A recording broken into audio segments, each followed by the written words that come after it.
How far would you go for some updoots on the internet? How badly do you want to suckle from that juicy teat of internet clout? I've actually started quite a few videos with that exact same question. It seems that today the most important thing to people is the numbers on the screen. Bigger number, better person. Everyone's so desperate to squeeze as much milk as possible from those beautiful honkers of internet points, and no price is too high. We've seen some wacky, goofy shit recently for those internet points. You remember those dudes that went to jail for 3 years on TikTok because they were filming a stop the train prank where they just sit on the train tracks and hope the train stops in time before they get brutally fucking blasted by it? And then it actually did stop and they went to jail. We also recently saw that kid play the fake robbery prank on some strangers and he got shot and died for it. His last words were quite literally, "just a prank, bro." At least according to a few sources, that was an extremely sad one. So we've seen some crazy shit. People really will do anything for some internet fame. And today I want to talk about a pretty special case. It's someone that I'm sure you've heard of. I've talked about him before. A lot of people have. He's been a big name on YouTube for a while. His name's Nikado Avocado. If you're on Twitter, you've probably seen his asshole floating around pretty often. For some reason, it was a big trend in meme to just post Nikado Avocado's OnlyFans content all over Twitter. So I've seen his butthole more times than I've seen him doing his mukbangs. For those that don't know, Nikado Avocado is a mukbang YouTuber. It's primarily what he does. Mukbangs are when you just eat on camera, and that's about it. I'm not really here to get into the lore of Nikado Avocado. There's a ton of videos that do dive into it. I want to talk about what's going on recently with him. In fact, I'm just going to go ahead and take my swampy ass out of here for a second and let Nikado Avocado kind of take it away. This is from his most recent video. This is kind of what his content has become.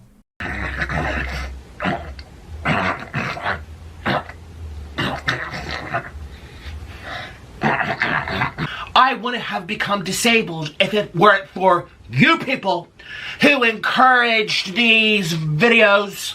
This is the $6, this is the $10. Ouch! My ribs! How many months are we gonna have to endure this pain? Alright, let's go for this. Ooh. This definitely looks cheesier. This one. And I'm allergic to this one too.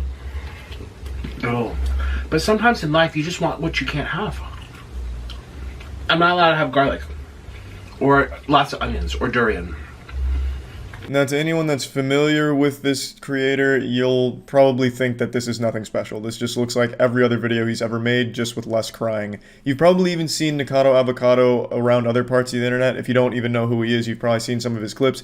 He usually will eat something and then just start breaking down into tears and crying about something. He's notorious for constantly crying. So then why did I decide this video and these clips to show you? Well, as you can tell from the title of that video, he now claims to be a disabled person, which I'll get into in a minute, but I want to focus on what he said at the beginning, outside of making some of the most revolting noises I've heard in quite some time while undergoing some kind of exorcism. He said, "It's your fault for encouraging these videos." Now, he says shit like this pretty often, and it shows me that there's still some self-awareness deep within him somewhere, locked deep away. But that rational side of him he keeps buried, locked in a cage, and still does this content, even knowing better. Even knowing that it's a complete detriment to his overall health and well-being. He continues to do it while still having that small glimmer of self-awareness.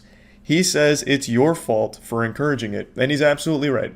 Nikado Avocado didn't start as this kind of channel.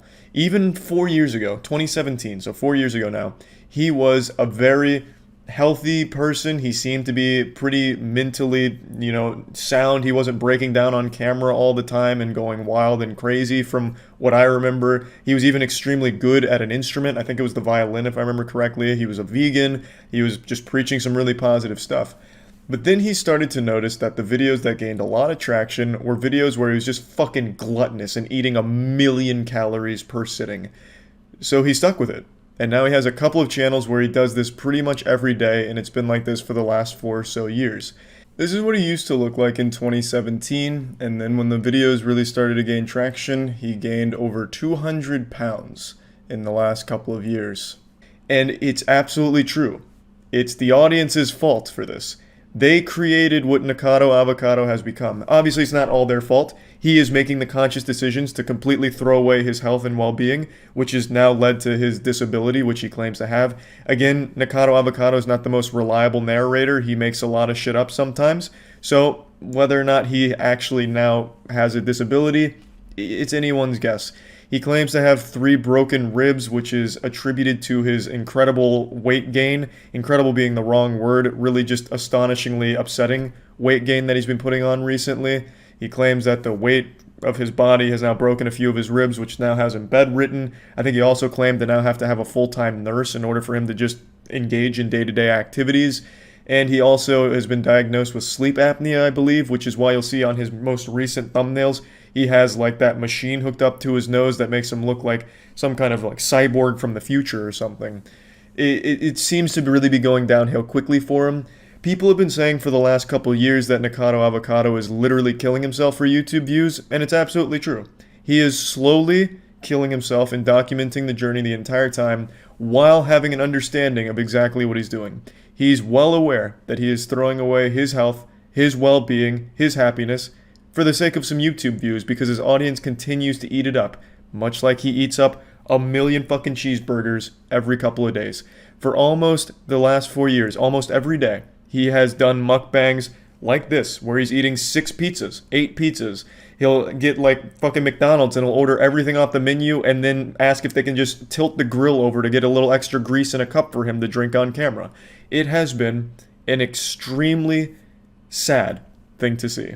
He's also been saying for a little while now that he's going to be losing some weight. His weight loss journey has begun, but what ends up happening is for every pound he loses, he gains 10 more. I didn't play much of the video here, but he even mentioned that. He even goes on to say after the "your fault" speech that he started his weight loss and he lost a pound but then gained 3 more because he wanted to please his audience with more videos or something like that. So it's just truly a pretty awful thing to see. As you probably noticed from the screenshot, the last 6 days he's posted a video each day talking about his disability and his new diet with it, and each one he has tons and tons of food from different places, and it's not clickbait. He really eats all of that food. Very rarely does he not finish his plate. He usually finishes it or gets very close to it. Almost nothing goes to waste. It goes right into Nikado Avocado's guts. And one thing you may have also noticed from that screenshot is his views are high, which is exactly why he does it. Yeah, most of them have more dislikes than likes, but even on the one I showed you, that's still like 4,000 likes, so there are 4,000 people dropping a fat like, leaving an encouraging comment, and he's usually peddling some merch, so the shirts you see him wear, he immediately pins in a comment for you to buy them, and I imagine he sells quite a few shirts.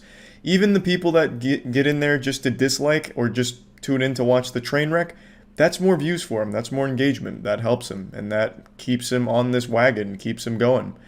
So overall, it's just a really shitty cycle. And I tune in occasionally just to see if Nikado Avocado is making any strides in helping himself, because it seems like he really wants to sometimes, and then he goes right back into going to Chick-fil-A to literally eat fucking food off the floor like David Hasselhoff. Like, it's just really sad. Obviously, I'm exaggerating. He doesn't usually visit the restaurants. He just orders it and then eats it from either his bed or his own like table that he sets up for it. When he is out in public, though, he's usually on one of the mobility scooters, and he gets a little crazy out there, because a lot of what his content has become is him making really gross noises and shaking his head around while trying his best to like shake his whole body around to really let you know that he's gained a lot of weight, which, I don't know, man. The whole thing is just weird and just sad. And that's all I wanted to talk about. This is just another one of those things where it's like, man, the links people go to for some internet fame, like, it's just upsetting to see. So, I mean, yeah, that's really about it. So, yeah. There's a long list of people I'll never have respect for. Cheaters, drunk drivers, animal abusers, murderers. Yeah, that's right. I'm not afraid to say it. I'm not going to censor myself. I think you gotta be a real jerk to kill someone. Standing wipers is another one. I don't understand what kind of psychopath would stand up after doing their business to wipe when the toilet seat already spreads your cheeks, giving you the optimal angle of entrance to your butthole. Doesn't make any sense. You're adding extra steps and more of a nuisance. And another thing that I'll never have respect for are pathetic scumbags that abuse the YouTube strike system because their feelings got hurt. And that has been happening quite a bit lately on the platform. It's been an incredible week for little slimy weasels that like to use the YouTube strike system because someone made a video they weren't overly happy about. So I wanted to march on in here and administer some wedgies and shoot spitballs at these fucking dweebs that are doing this disgusting weenie behavior where they're abusing this YouTube system to try and get rid of videos that said not nice things about their content. The first one I want to cover is from this YouTube channel, Penguinz0.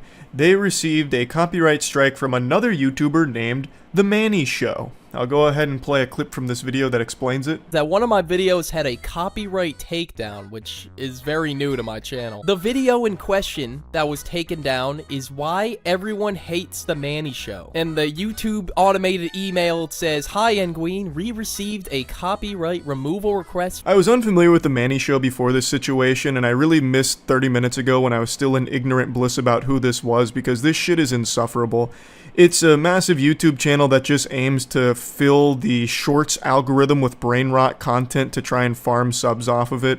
It sucks. It super sucks. Copyright strikes are a huge deal. It's more than just the video getting taken down. It affects the entire channel. I'm sure all of you are familiar with the strike system on this platform. It's the nuclear option. When someone does that, it's a declaration of war, and that's when things get extremely serious. And it's also an unforgivable sin on the internet. If you ever have that little devil on your shoulder that convinces you to file a copyright strike, just know that blemish is gonna haunt you for the rest of your fucking life on the cyberspace. People don't forget that. So if you're filing a strike on a channel, you better hope that that channel is publicly beheading puppies or something, because otherwise, everyone's going to hate you for it forever.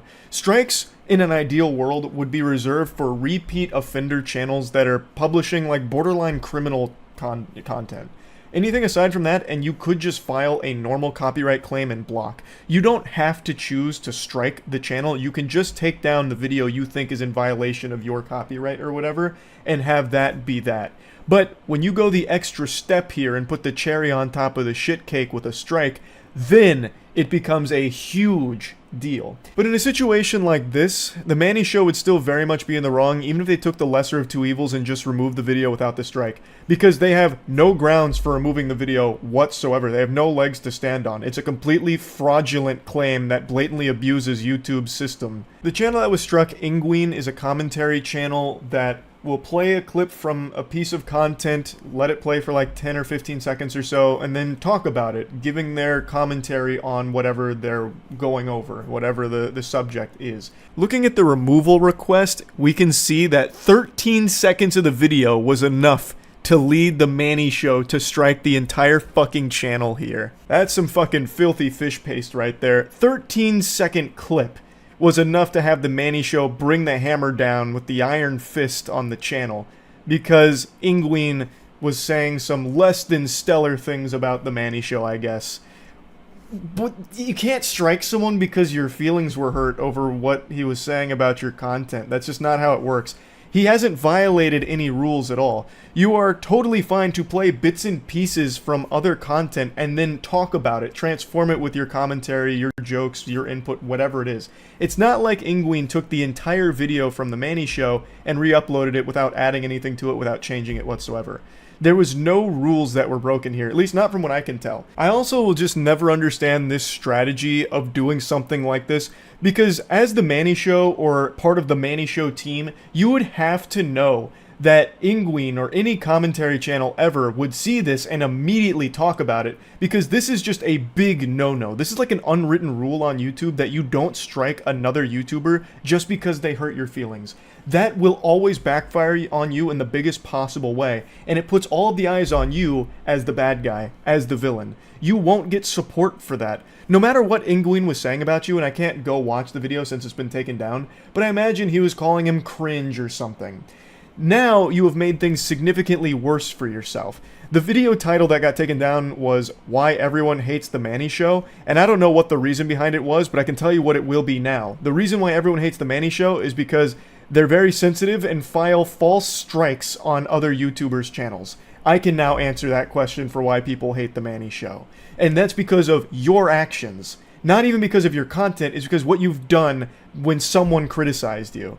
It's fucking stupid. It's so dumb. Speaking of dumb and stupid, we have the actual fucking mascot for those things, Tech Lead here. He is apparently still filing false DMCA claims. I just made a video talking about him. I called it Complete Loser. I went over his last fraudulent strike that he issued on Internet Anarchist. Mudahar posted this on June 29th, so only a couple days ago. This appears to be a screenshot of Tech Lead filing a DMCA takedown request. This is a classic SpongeBob, how many times do we have to teach you this lesson, old man moment. This one is particularly enjoyable though because this means that YouTube automatically declined Tech Lead's attempt to falsely strike another channel. This doesn't happen super often with YouTube, but they do have measures in place to prevent offenders like Tech Lead from abusing these systems once they're made aware of it. So what happens, and I've seen it a couple of times, what happens is you take one of these fucking worms like Tech Lead, they file a takedown removal request. YouTube will then start processing it and realize that this is just a bunch of hooey.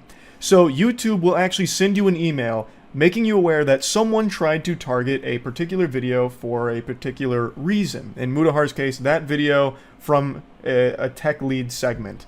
And they tell you that they are not going to take any action because they believe it's fair use, but they want to put it on your radar in case you want to do something with that information. The reason they state is in case you want to delete it just to be safe to avoid any kind of like legal ramifications if they decide to go above the YouTube strike system. So they just give you that information so that way you can plan your next steps accordingly, whether it's deleting the video or contacting the party directly. So that's why Mudahar has that copy there of the Tech Lead DMCA. It's because YouTube thought it was such a load of barnacles that they didn't even bother fucking with it. They just threw it into the trash pile right away, but sent a copy to Mudahar to basically use as toilet paper if he wants. That is so poetic for Tech Lead. YouTube won't even take him seriously anymore. I'm surprised they haven't taken legal action against him since he has openly on record admitted to abusing their system, which is a legal problem. That is actually him admitting to some very bad activity that YouTube could absolutely slap him for. And I think they probably will. This is leading me to believe that YouTube is now very much aware of Tech Lead and what he's doing, and I really think YouTube might take actual action against him for this garbage. Now maybe I'm huffing copium like crack here, but it really to me does seem like YouTube might do something. They're declining his DMCAs without even bothering to process them anymore because they must be aware that this is just bogus. Like it's fake, fraudulent. So maybe they'll do something against Tech Lead. I think they absolutely should. And this has nothing to do with his false DMCA takedown strike crusade that he's going on, but I have to talk about this because it was so pathetic. A few nights ago, actually by this point it's probably like 5 or 6 nights ago, maybe even like a week ago, I'm losing track of time, everything's blending together. But I was streaming Elden Ring, I was playing the DLC, and I saw Tech Lead poke his curious little head up in my chat. And he would cheer on whatever boss I was fighting at the time, like, go get him, demon guy, beat his ass, that kind of thing. You called me a complete loser? Well, look at you, you're dying to this Elden Ring boss, loser. And nobody in the chat even noticed he was there. He's such an insignificant fly that even his attempts to try and stir up shit in the chat didn't work. It just flew under the radar because no one gives a fuck about him. But I saw him because I'm always paying attention to the chat. It's the most fun about streaming is interacting with the community. So I saw a Tech Lead in there, but I didn't call any attention to him. I just sat there and just looked at what he was saying. And I know he started fuming because I'm actually good at Elden Ring. So he came in during the Mother Finger boss fight, and it only took me like 5 tries or something on that boss. And he came in there at like the third or so try. So he only got to see me take 1, maybe 2 deaths until I beat the boss. And then he just had to sit there and say some other nonsense outside of that because I wasn't struggling on the bosses. And I just found that to be so embarrassing that this grown-ass man would take like 30, 40 minutes, whatever it was, out of his evening. And it was late too. It was like 2 a.m., 1 a.m., something like that. to hopefully watch me struggle on Elden Ring bosses and then not even get the pleasure of seeing that. Now, if he came in later and saw me on the final boss, he would have had quite a spectacle, because that boss is fucking brutal. That took me like almost 3 hours to beat. But he came on the bosses that I was able to just fucking slap around and put the smackdown on. And he just had to sit there and just say nonsense, and no one responded to it. And I just see it and kind of like smile internally about it. I just had to point that out. I found that to be like so embarrassing. I don't know how he went to sleep that night with that level of shame. Going into my chat to try and start shit only to have no response from anybody. Just straight up crickets. So I had to mention that since we were already talking about this loser anyway. But yeah, I just wanted to talk about these two cases here because within just a week, we've already seen two YouTubers, again, falsely strike or attempt to strike other channels for nonsense reasons. And I think that shit sucks. That's about it. See ya. Often during streams I'm asked who I think the worst YouTuber on the site is, and typically I'll default to saying Rice Gum because he's a massive insufferable douchebag and his content is about as much fun to watch as watching your grandfather bare ass sit onto a cactus while he has a hemorrhoid. But objectively speaking, I don't think he's the worst YouTuber on the site. He's certainly still my least favorite, but I think I found the worst YouTuber that this site has to offer, so let's go ahead and dive in. This channel's name is NNA Productions, and it's so generic it makes Nickelback look like rock and roll pioneers. This channel is a scientific anomaly that challenges our very understanding of the basic particles of the universe. Now, he makes the same video every time. Every video is exactly the same, and I'm not using that as an exaggeration, like, oh, he pumps out the same type of content. He makes the exact same video every single time, just with one detail changed. He says the exact same things verbatim in every single video, regardless of what the video's title is. He does the exact same things. It's all so incredibly formulaic, and nothing changes from video to video, except the very end where he changes the scare. It's exactly like those children channels that spit out, just fucking vomit out the Finger Family videos hourly where they change one thing about it, like maybe one visual on the screen and then upload it. His channel is that, but for generic shitty clickbait and trends. If I spin this fidget spinner on this mini mouse, or just on this mini mouse for 5 seconds, you guys have to smash the like button. Dear guys, let's do this. 3, 2, 1, let's do this.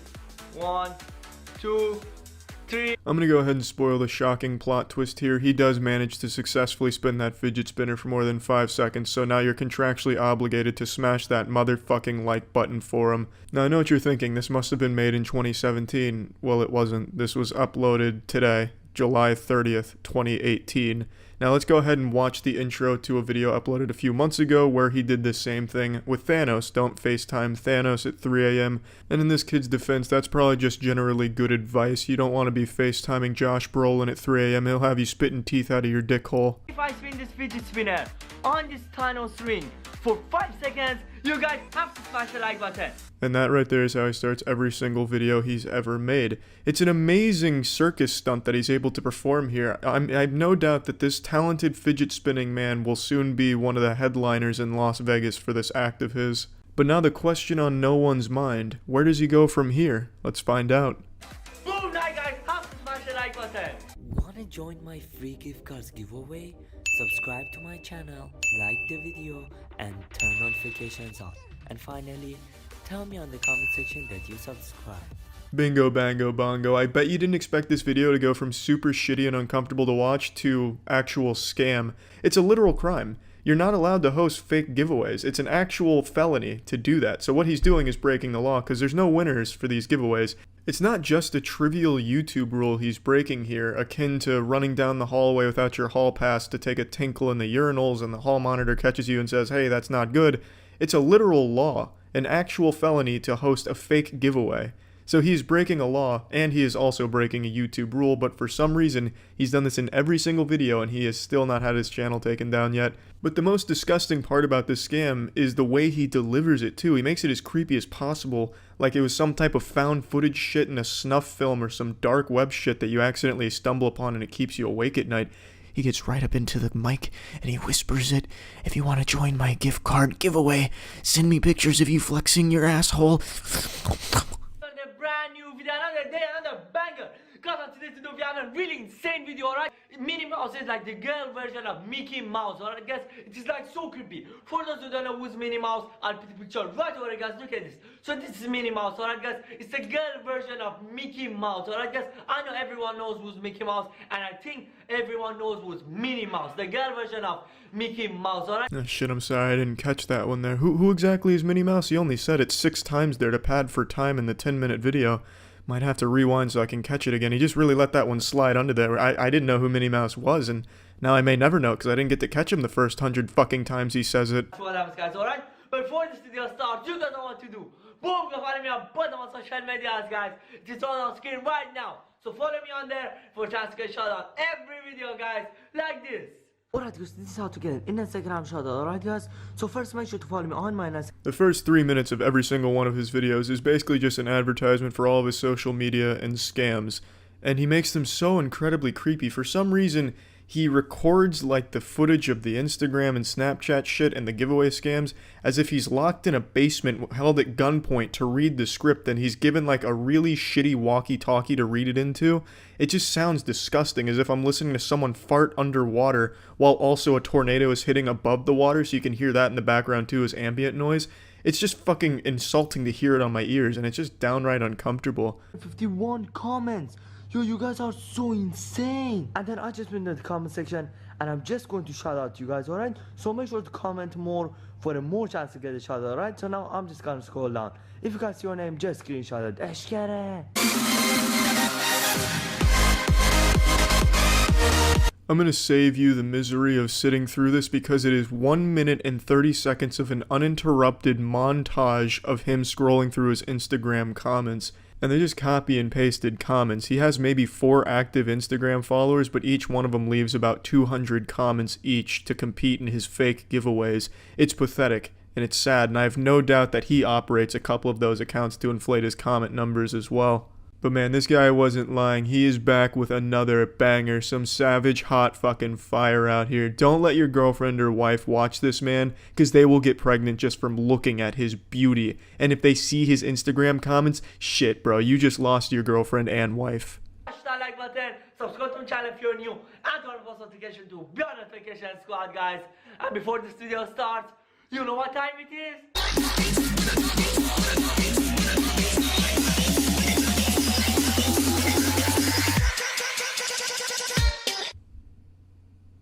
This one's my fault. I should have known what time it was. It's more dubstep time. So we're 4 minutes into the video. 4 or 5 minutes, I don't remember, and I don't feel like looking again, but somewhere in that ballpark. And he has still not even gotten to the point of the video or done anything that relates to the title. All of it is just padding for time to reach 10 minutes. And he does this exact same routine, exactly the way you're seeing it here, in every single one of his videos. It is a carbon copy. Each single fucking video. And there's so much dubstep in each video that you will be shitting out wub wub bubbly bub boo boo boo beats. It is fucking putrid. It is the most disgusting content on the site. And it's so fucking scummy too, because not only does he do a fake giveaway, but he wastes everyone's time with these horrible dance breaks and Instagram scrolls. I don't understand at all how this is even allowed to be on here. A, because he's breaking rules by doing the fake giveaway and laws. And B, how the fuck has he not been chased off the site? Who watches this? Who actually sits there and awaits each upload so that way they can watch his dance times and his fidget spinning on top of erect penis time? And I don't know who would ever find this content entertaining. The obvious answer is always kids, but what kind of kid has the patience to keep watching the same video every single time? And it's not like this is a charismatic or entertaining guy. He doesn't tell jokes. He doesn't do anything except beg you to smash the like button and subscribe, ring the bell, enter in his fake giveaway, and then send him pictures of your fucking flaccid asshole. I just came into WhatsApp and Minnie Mouse is actually here. You look at this, guys, Minnie Mouse. I just saved the name and then her profile picture just showed up. There's like no way, guys, this is so insane. Look, guys, I'm just gonna open it. Oh my god, look at this, guys, it is actually Minnie Mouse. Well, I'm convinced. She's sending me the mouse emoji too. Yo, I'm gonna say, is this actually Minnie Mouse? That's a bulletproof strategy. He wants to confirm it's the real Minnie Mouse by asking her straight up. Gotta make sure it's not a child predator or sex offender or anything like that. But hey kid, if it's not too much to ask for, I don't mean to interrupt dance time, playtime, nap time, whatever the fuck else kind of breaks you take in this video, but could you please clean off your camera here in this shot? It's very blurry. You got a little semen left on it. Wait, you'll see. Oh my god, guys. He just said, wait, you'll see. Look at this. He's just, yeah, she's, oh my god. She's FaceTiming me, guys. There's like no way. Look at this, like Minnie Mouse is actually FaceTiming me. Yo, this is like creeping me out, guys. Look, Minnie Mouse. Listening to this man speak is like listening to a record player keep skipping and looping the same shit over and over again. It's like when your Netflix starts to drop connection, so it goes back a couple of milliseconds, so you keep hearing the same things back and forth. That's exactly what his videos are. He repeats himself as many times as possible to keep padding for time. What a goddamn hero. Wait, who's that? Who's laughing? I can't say it. I already know who you are. I think I'm going to visit you. No, please. Minnie Mouse, no, I don't want you to visit me. And cut. That was a fucking great take right there. Stellar acting. Let's go ahead and move on to the next scene. Your lines for this one will be, oh, hi, Mark. The room's gonna be a big hit, kid, and you're the star. You're fucking nailing it out here. Your delivery is second to none. Guys, Minnie Mouse said she wants to visit me. Like, I don't even want to see her again. Yo, like, Minnie Mouse said she want to visit me, but I don't want to see her. Yo, there's like no way, guys. Like, there was a creepy guy talking, and then it was Minnie Mouse, alright, guys? Oh, thank God. Thank you for the plot summary. I zoned out there for a minute, and I must have missed some crucial details, but luckily you were there to repeat it to me a couple of times. That way I was sure to remember what had just happened a few seconds prior. Like a little 24 flashback, a previously on type deal. I respect that. Very great work. I'm guessing this kid just expects everyone who clicks on his videos to have their eyes closed during it because he just constantly tells you what you just saw. No way, guys, it's insane. At the beginning, he said, hey. I said, hey, who is this? He said, Minnie Mouse. And then a creepy guy just started laughing like out of nowhere, alright, guys? And then I said, wait, who is that? Who's laughing? And then he said, who are you? I said, I'm not gonna tell you who I am. I'm sorry. And then he said, I already know who you are. And then he started laughing. And then Minnie Mouse came. And then he said, I think I'm going to visit you. And at the end as well, he said, I'm going to visit you again. Yo. Okay, alright, yeah, I was able to follow all that. Okay, I think we're all up to speed now. So what we just witnessed has now also just been summarized for us here. So you can either use the Clip Notes version that he's giving, or you can go back and watch it again for yourself. Oh my god. Yo, there's no way, guys. Oh my gosh, she looks so creepy. Minnie Mouse. Yo, why is my camera shaking? Yo, Minnie Mouse. Oh my god. You guys, look, it's actually the real Minnie Mouse. Oh my god. How did you came here? What the, oh my god. You guys. Over here, right, guys? So I want you to hit a big thumbs up if you enjoyed, subscribe if you're new, and turn on the post notification to be on notifications, guys. Oh my god. Well, I'm not sleeping tonight. Jesus Christ. Did you see that? And did you see her at the end too when he was going through his 9th time of telling you to subscribe, like, and check out his Instagram so you can send him nudes? You saw Minnie Mouse behind him, right? Like, I'm not going insane. Like, that shit was real. Yo, guys, that was holy fuck. Man, let's check out his Thanos one. Let's go ahead and see if there's any similarities between the two. Join my free gift cards giveaway, subscribe to my channel, like the video. I'm just gonna scroll down. If you guys see your name, just screenshot it. Let's go. To be on notification squad, guys, and we are just gonna be calling Thanos.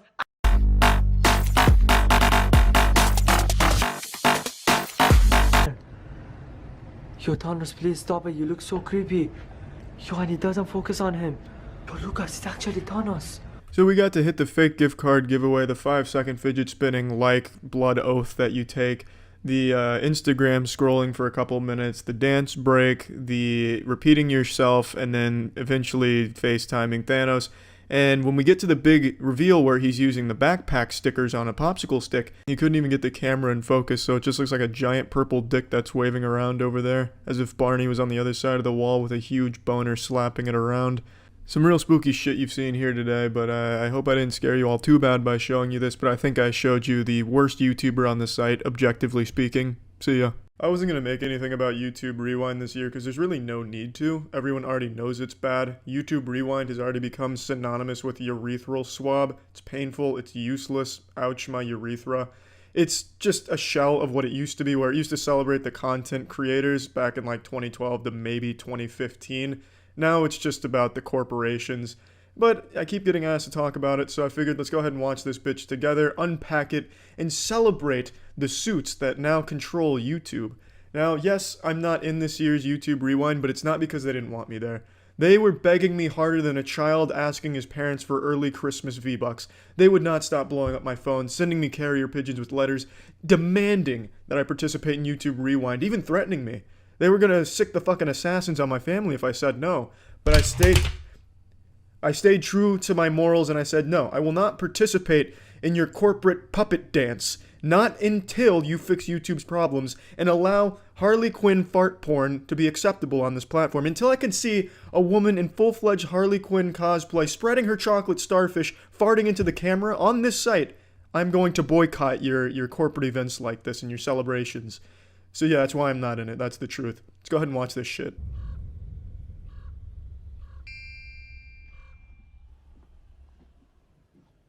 Oh hey, it's my favorite YouTuber, Will Smith. Yeah, I know some of you turbo virgins might consider Will Smith more of an actor, perhaps even rapper, rather than a YouTuber, but fuck that. Being a YouTuber is so much better than those trivial accomplishments. At the top of Will Smith's Wikipedia, it should say, Will Smith is a superstar YouTuber who also happens to dabble in, like, acting and, rapping. Yeah, if I control Rewind, I would want Fortnite.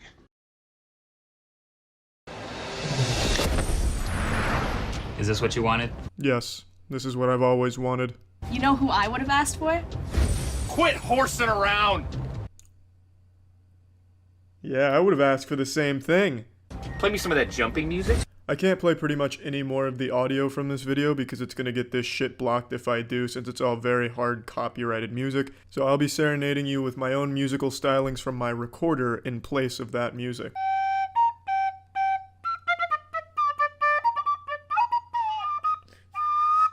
Apparently, we control Rewind this year. No, no, no, no, you do not. No, you do not. You're not fooling me, Liza. You do not control that. That is controlled by the YouTube almost human androids. There's one thing this video needs. K-pop!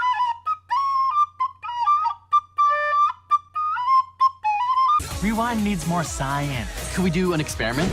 Love that. Melting lipsticks. Melting lipstick. Is such a thing even possible? Eat your fucking heart out, Bill Nye. Suck on that butthole. He always said you couldn't melt lipstick. They said humans couldn't reach temperatures capable of melting lipstick. But look what they did on YouTube Rewind. Anything's possible on YouTube. They made a whole cauldron full of melted lipstick. Holy shit. That's science. Let's do the In My Feelings challenge. Agora vamos fazer o remix, vai.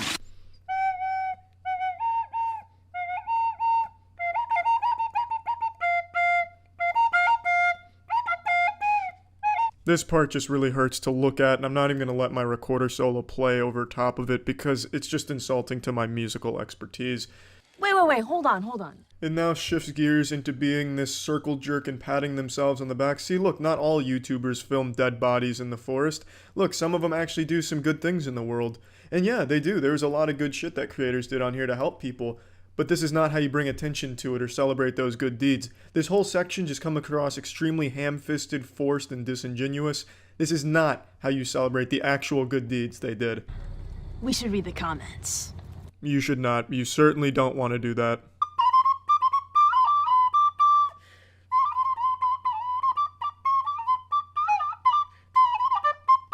A lot of people say this YouTube Rewind really fucking sucked, and it absolutely fucking sucked fuck, but I think it actually kind of encapsulates the feeling of YouTube these days. Soulless. Genuinely soulless. A lot of the big content creators are big because they're fake douchebags, soullessly begging for smashed likes and fake giveaways to drum up subscribers and comments and shit. And that's kind of what YouTube is becoming and has been becoming for the last year or so. So I think the Rewind kind of speaks to that pretty well. So yeah. Whenever I make the mistake of checking the trending tab on YouTube, I'm spit roasted with the sad reality that the majority of the popular content online is garbage aimed towards kids, just a whole load of horse shit that's aimed at children. And there's a good reason for that. It's because children are like viewbots. Parents no longer feel like raising their own kids. They put that responsibility on the internet now. So just sit their kids down in front of an iPad to let videos autoplay all day while they go on Facebook to complain about how difficult it is to be a modern parent, and then whine when something's not child-friendly enough because God forbid they have to do any level of parenting on their own and actually monitor their kids' behavior. So these kids are like prisoners being held hostage by their parents, strapped to a table like Hannibal fucking Lecter with their eyes pried open, being forced to watch YouTube kids content because their parents can't be bothered to entertain them. And I do feel bad for the kids because they're growing up thinking TikToks are hilarious because they're brainwashed by this terrible YouTube shit. This awful, terrible YouTube kids content. And no channel is worse than Troom, which we'll take a look at today. Today I'll be watching their 18 ways to sneak pets into a movie theater, which comes at the greatest time for this considering movie theaters are extinct right now. And of course, everyone's been asking for years, man, I want to go to the movie, but I want to bring my jellyfish. How the fuck am I going to be able to do this? Luckily, Troom has plenty of answers for you. Tons of tactics and techniques to sneak your beloved pets into the movie theater where they belong. Your ticket. What do you need a hat for? Yo, this hat is my lifestyle. Yo, yo, yo. Whoa, not bad. Come in. Come out, cutie. It's your favorite part.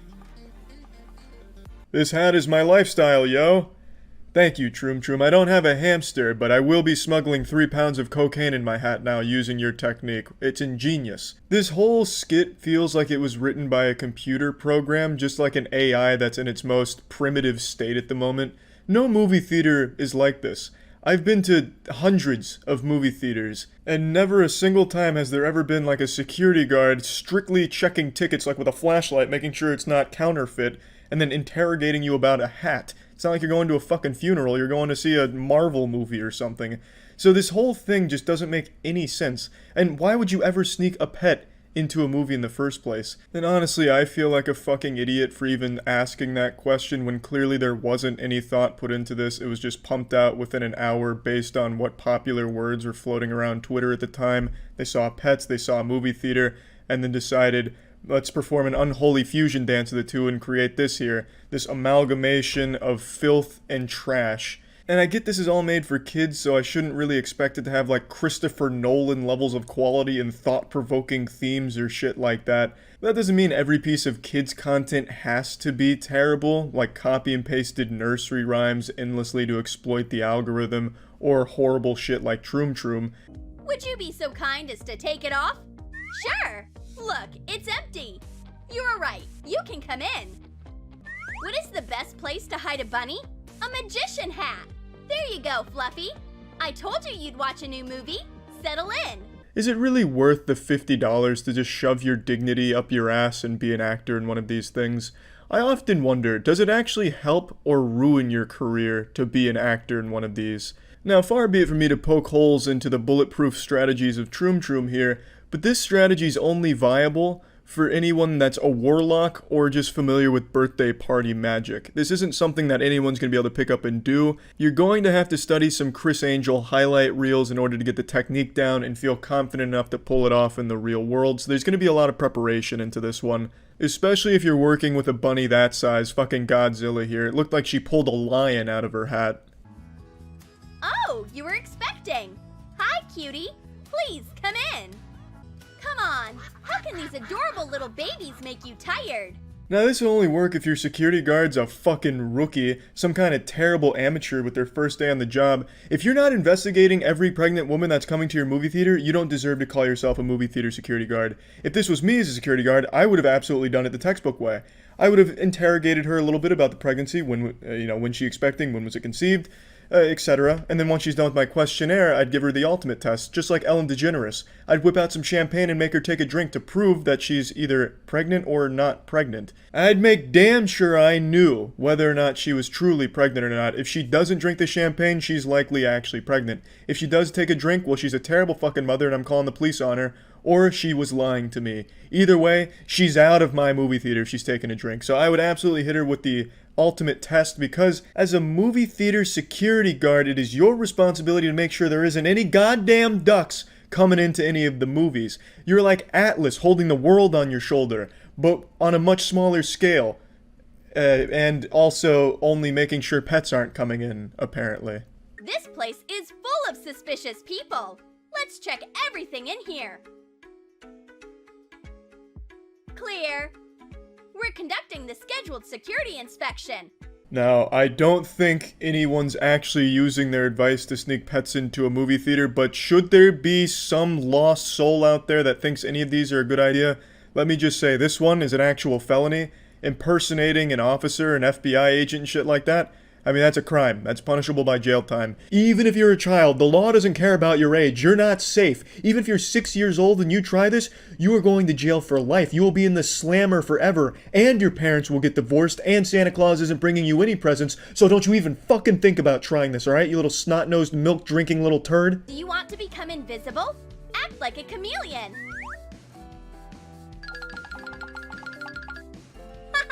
It works every time.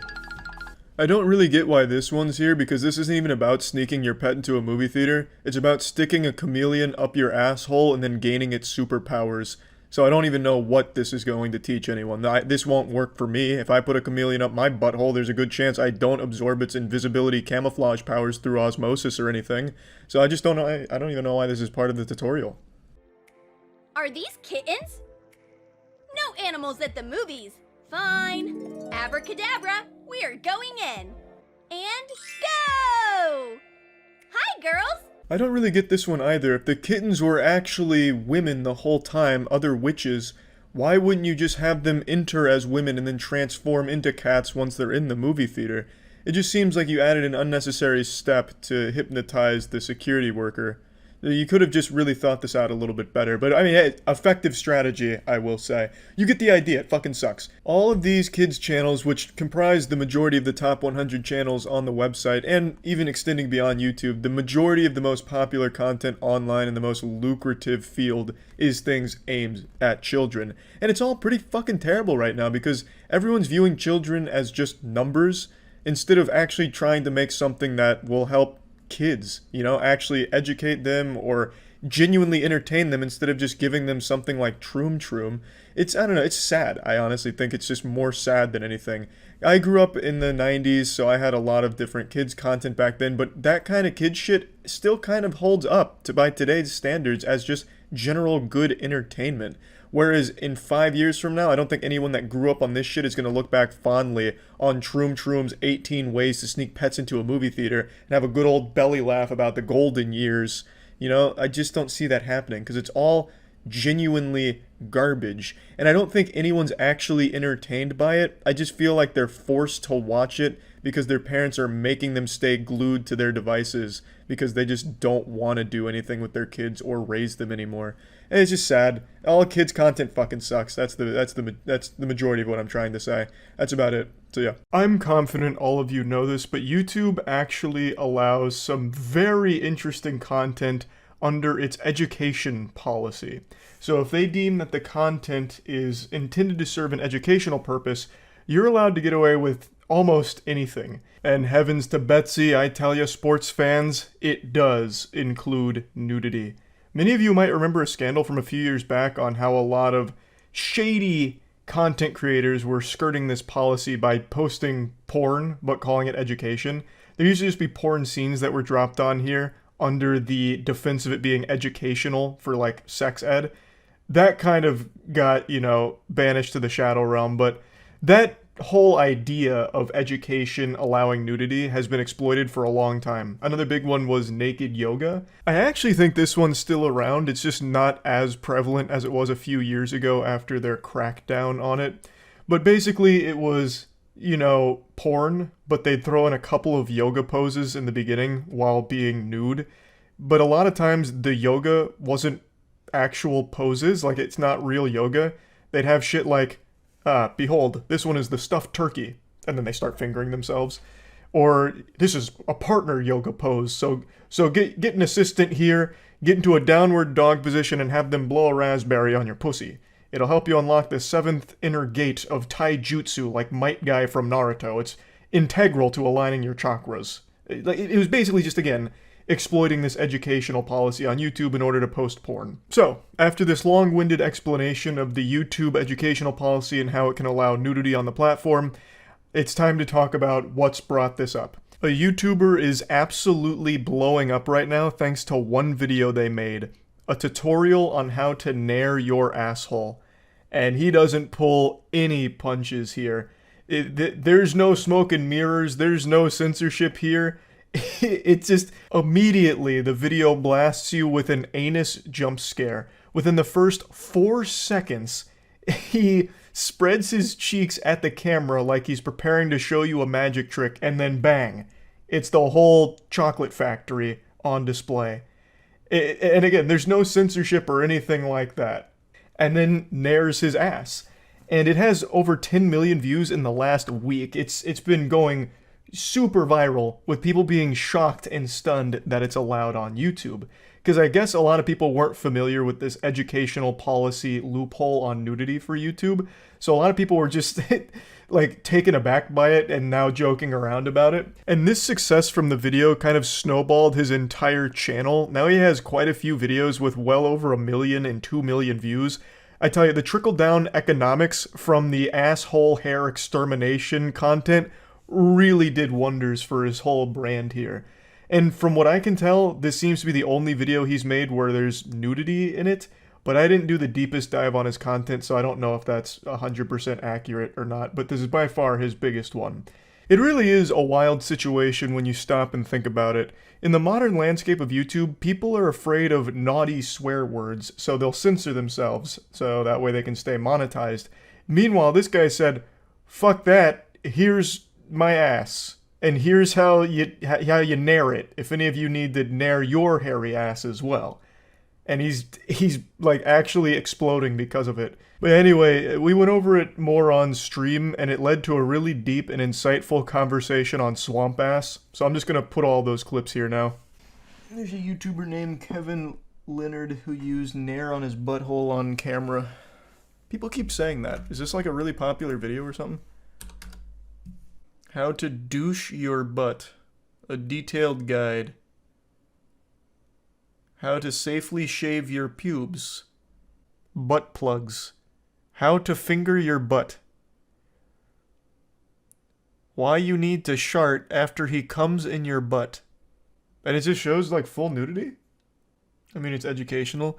I mean, yeah, it is educational, I suppose. Someone's got to teach you how to use nair on your chocolate starfish, I guess. The thumbnails can go crazy. It's just a picture of him smiling and it says, "Nair on butt."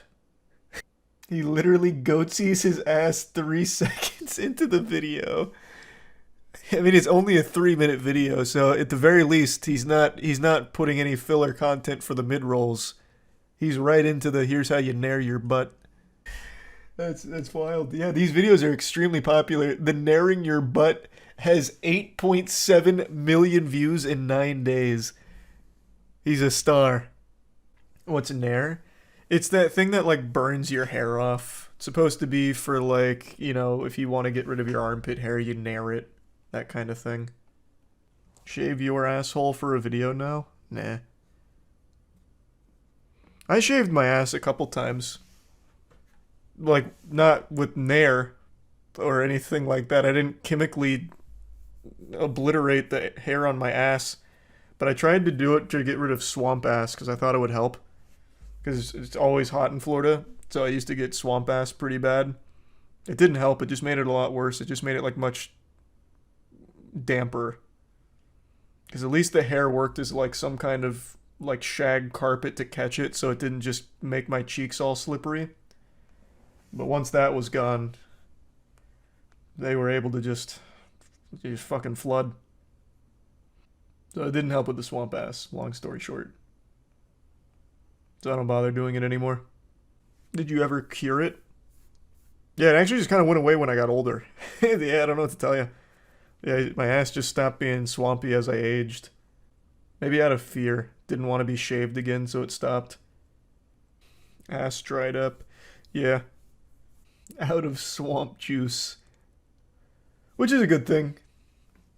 I'm happy that it's no longer a real issue. Childhood allergies? Brother, you think I was shaving my ass as a child? What the fuck? No, man, I was like in college. No, it wasn't childhood allergies that caused my swamp ass. No. It had nothing to do with anything. I love that idea, though, that you could have an allergic reaction to something and your ass just gets swampy. Like, oh my god, wait, is there peanuts in this? Oh god, no. You just fucking leaking out your pants. Fuck! I told you no peanuts, damn it! God, blast! You should see a doctor if your ass is leaking. Well, I mean, if your ass is leaking, maybe, yeah, but swamp ass is super normal. Just sweat. It's just sweat, and it gets swampy because it's a fucking brown balloon knot, so it's gonna be swampy. My asshole does not sweat. I don't know why you're coming in here and lying. You're not impressing anyone, big man. Everyone's ass sweats. Like, your whole body is literally designed to sweat. Just different levels of it. Maybe you live a pretty sedentary life and you haven't noticed it. This was very brave of you. My ass sweats a lot sometimes. I'll leave spots on a fabric seat. You're among friends here, pal. Don't worry. This is a no judgment zone. Oh, yeah, we've been getting into scientific topics for the last hour. Fucking microplastics, phytoestrogen from soy, now swamp ass. Yeah, we've covered pretty much all of the main anatomy and physiology 101 course topics, honestly. We got the whole goddamn rubric knocked out. These are some fucking stupid ass terms, brother. Mud butt. This is fucking dumb now. You're not even being scientific anymore. It actually happened, and I'm as shocked as you are. YouTube actually reverted one of their bad changes they've made recently. This is more rare than winning the lottery. In November, YouTube made changes to their monetization policy, which overnight slapped a ton of channels and demonetized a large portion of their catalog, with no warning whatsoever that it was coming. Pretty much overnight, a ton of channels had their income drastically affected, which led to fear and outrage, naturally. They decided that it was time to really sterilize the content. No more of those naughty sailor sentence enhancers. Welcome to Weenie Hut Jr., bub. So they punished a lot of channels, and today they actually announced that they're reverting that change on the bad words. So they're no longer going to be treating all curse words equally. There's going to be tiers to them, because fucking obviously there should be. Not every curse word's the same. You can't argue that hell and damn are on the same level as a fuck. The original policy said that all bad words are going to be equal in the eyes of the algorithm, so it was a big problem that now they've recognized was a problem, so they've dialed it back. They're also being more flexible on the harshness of the language you can use in the content and still be monetized for. Not only that, they're finally showing us how the sausage is made and is no longer just making it vague statements. They are making it very clear what is and is not going to trigger different levels of monetization, what is and is not allowed for full monetization, what will result in limited monetization, and what exactly will result in no ads. They finally laid it all out plainly and clearly, so there's no guesswork anymore. Overall, this is a very surprising announcement because I can't even recall the last time YouTube reverted a policy change. The only one that even tickles my noodle is when Google Plus still existed and you had to sign up for Google Plus to comment on YouTube videos.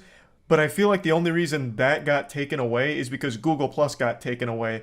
That got buried like a fucking dinosaur. It went extinct. The service ceased to exist. Thus, it could no longer exist on YouTube as a commenting feature. And it's been like 10 years since then. God rest the soul of Google+. I know all 3 people that used it are probably still very distraught about it.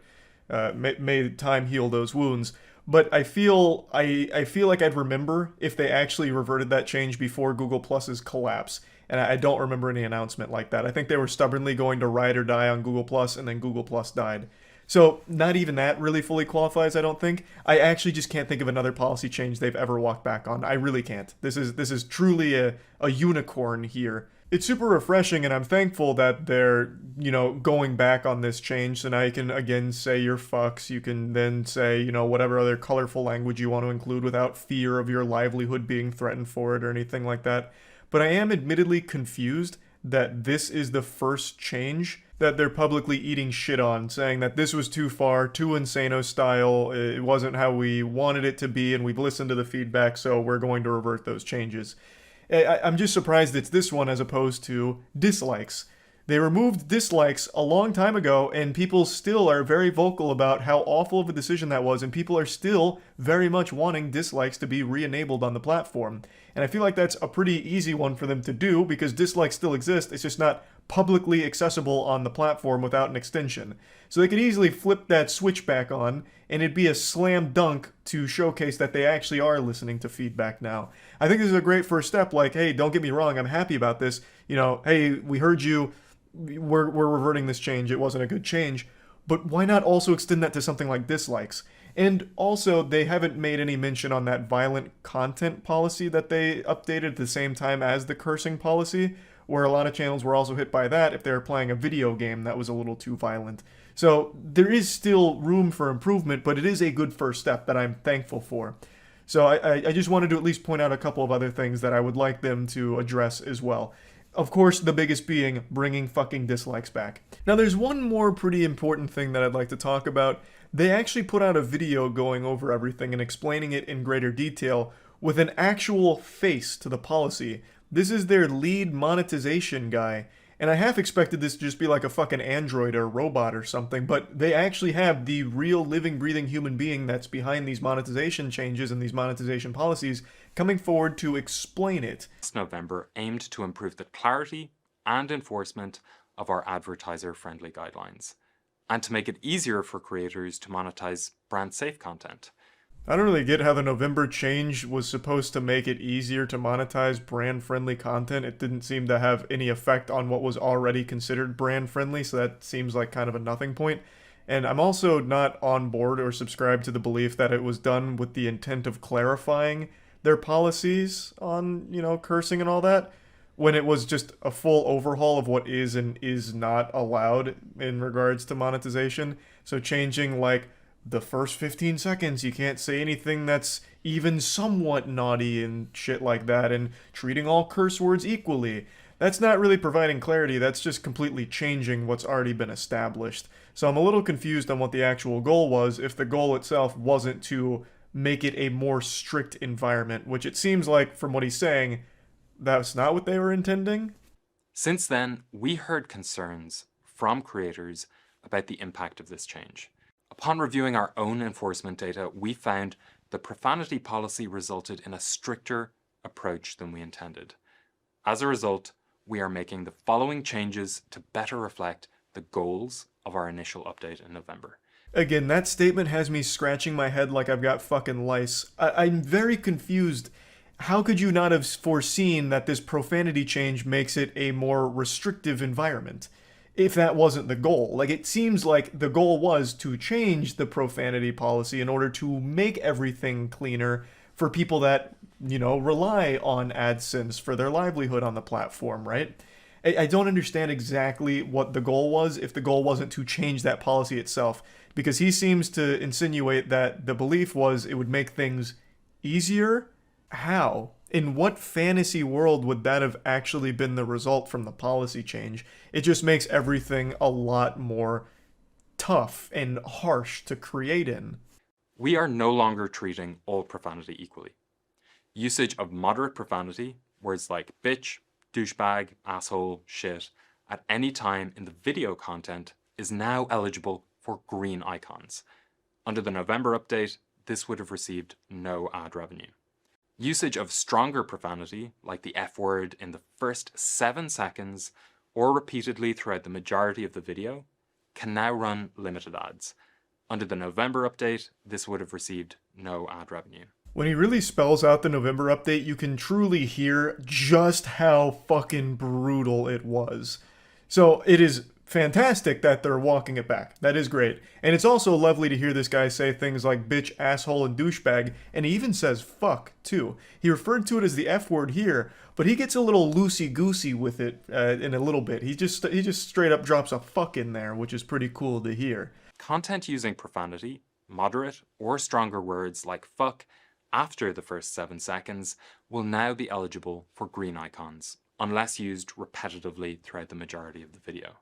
As was the case before the update in November, use of any profanity, be it something like shit or the F word, in titles and thumbnails will receive a yellow icon. I really do appreciate his matter-of-fact way of presenting this. He just lays down the brass tacks and he does it in 4 minutes. It's pretty concise, it's bite-sized, so that way you get all of the information you need and you'll know exactly what will result in what monetization status. So I actually think it's a really great thing that they've done here. I don't know if they normally do this and I've just been missing it, but if this is new, I hope they continue it because it leaves no more room for vagueness or misinterpretation of policies. I think that's nice. I also think it's a good thing that they have the head honcho here of the department being the principal actor here in the content, so that way he can be the face of it the way that it should be, since he is the one that leads the policy monetization team.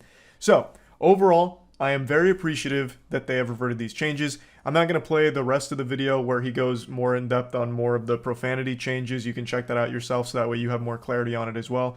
But overall, a great change, and it seems like it's going back to the way it was before November. And actually, from the sound of what he was saying, it seems even better than it was pre-November. But maybe now I'm just not remembering exactly how the policies used to work. Regardless, though, it is a good thing. This is a rare YouTube W on this situation. I'm happy for it, but I think there's still more work to do. I do hope they continue this. I hope this is the start of more transparency, a willingness to listen to the community in regards to changes that they make. I'm hopeful that this won't be a one-off decision that they make, and we can start tackling some other problems, like the dislikes being hidden still. But anyway, I just wanted to keep everyone updated on this situation. That's about it. So yeah. See, like, I already like the conversation happening in chat right now from the people that have seen it on whether or not it's actual shit or a kebab. That's what's so beautiful about it. While we compared it to that blue dress that went viral on Twitter a while ago, everyone sees something different, whether it's poop or a kebab. I'm literally shitting right now. How does that help in the investigation, man? Here's my theory. It's like Schrodinger's cat. It is both shit and a kebab until you take a bite of it and taste it. Only then will you know its true form. Alright, I'm just gonna let it ride. Fuck it. I need to know. Trust me, I'm wouldn't in come too back deep. unless I had something important to talk about. And I have boy, to see do it. I. This photo, this single disgusting photo of a kebab has haunted my friend group, my thoughts, my emotions for nearly 2 years. See, like, you don't know if And it's in this poop video, or a I'm gonna be kebab. taking you on a journey of people were offended. It reminded me of the blue dress photo that went Yeah, I around think the that's a internet great for while. comparison. The longer I stared at it, the more it would become something else. At first glance, it kind of looks like shit, but when you really start staring at it, I've seen kebab that looks like that. This photo became a bit of a joke amongst my friends, where we would It is share quite the occasionally, a interesting small argument would conundrum. break out. So But this look is at where his I photo. stand on He it. was retweeting somebody I else think it's probably bad kebab because there's no way someone took a shit that presentable into a box. There's no way. That would be like the actual cleanest shit imaginable. And there's no way they were able to fish it out of a toilet because then everything underneath it would be all soggy and wet and it wouldn't be all together anymore. I don't, like, that is a picturesque shit. That looks like gag poop that you'd find at like Spencer's in 2005. So I really think it's probably a kebab that's just trash, like a really bad kebab. For us, Craig's DMs were open, so I DM'd him right away.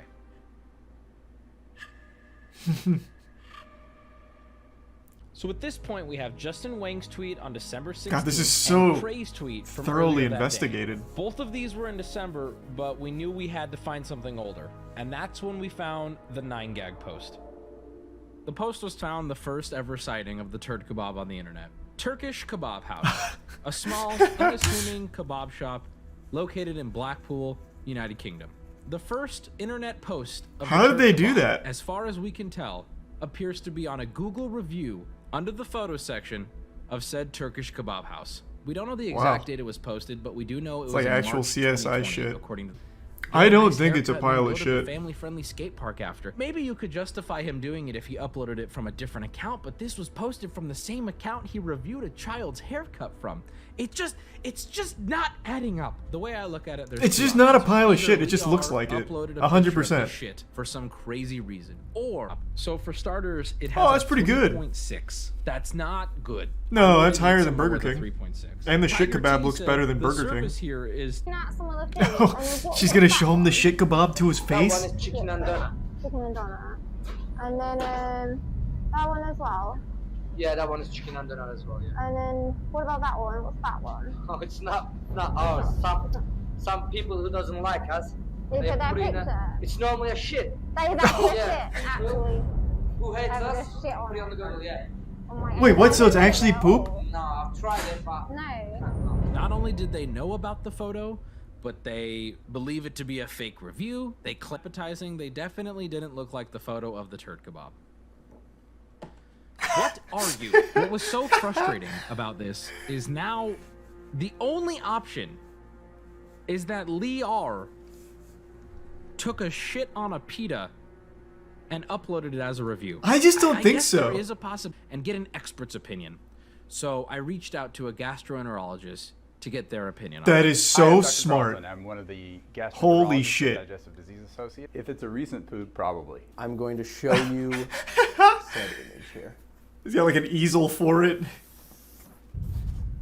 Here it is, and the grooves going through it. Do those look like something that? The thing that throws me off is that there's little chunks in it. Definitely could. It's potential.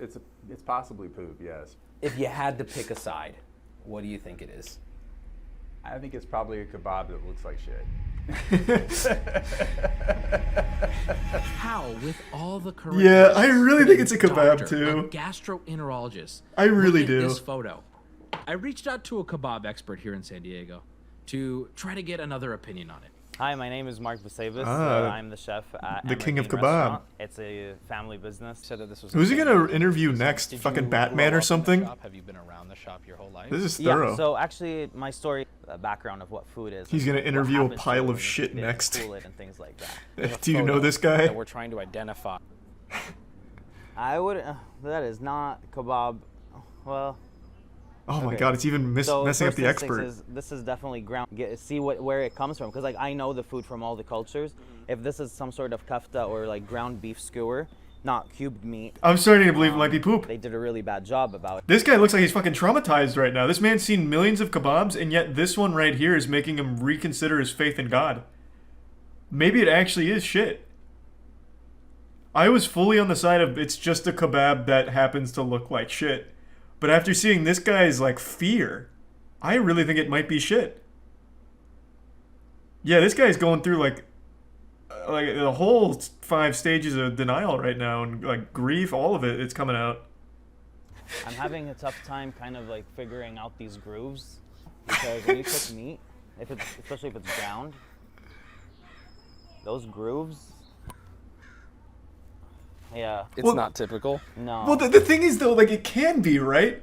Like, you can get those grooves on, like a shitty sausage on a grill.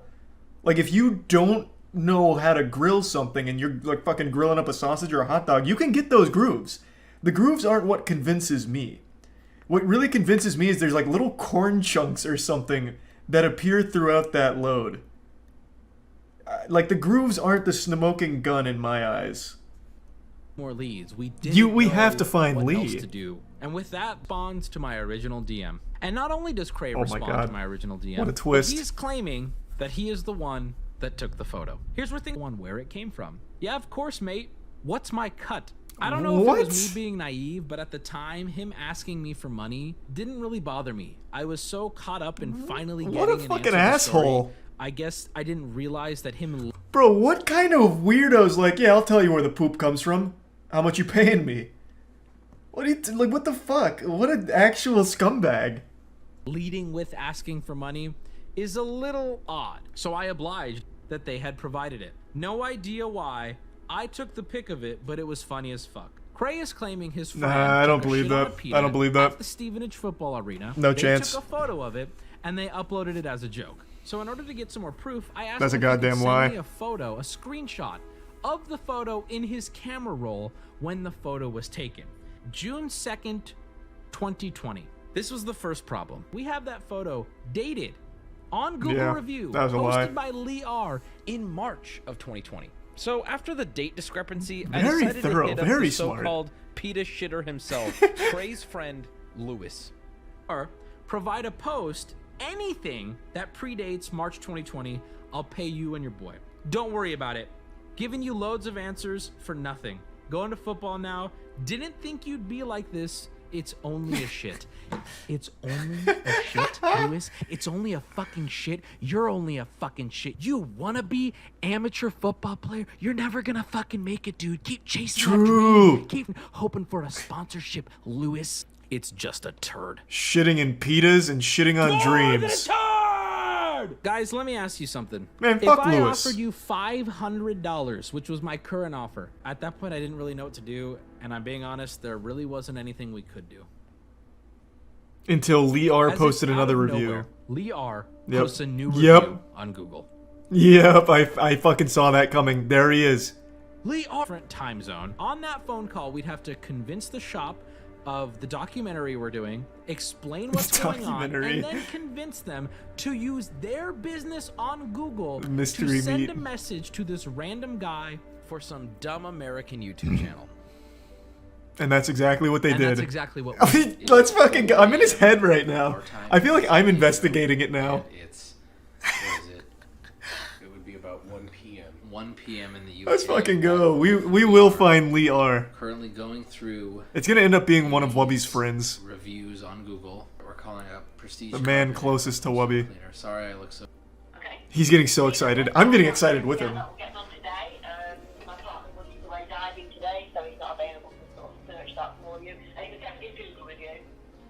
Yeah, it was 100% a Google review. Yes. Oh my god.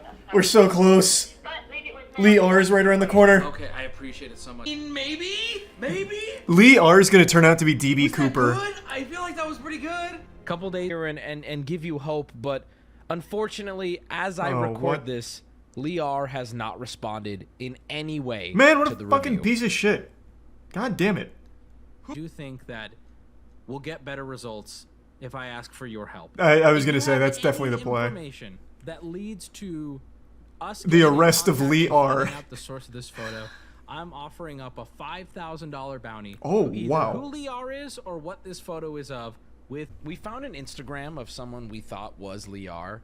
And I did How? message them. If How? you're wondering why this wasn't in the video till now, it's because they never replied and we didn't think it was relevant. However, with the context now of the photo being removed, we have to look back at every single person we interacted with, and I'm starting to believe this Instagram account was actually Lee R's. That we are.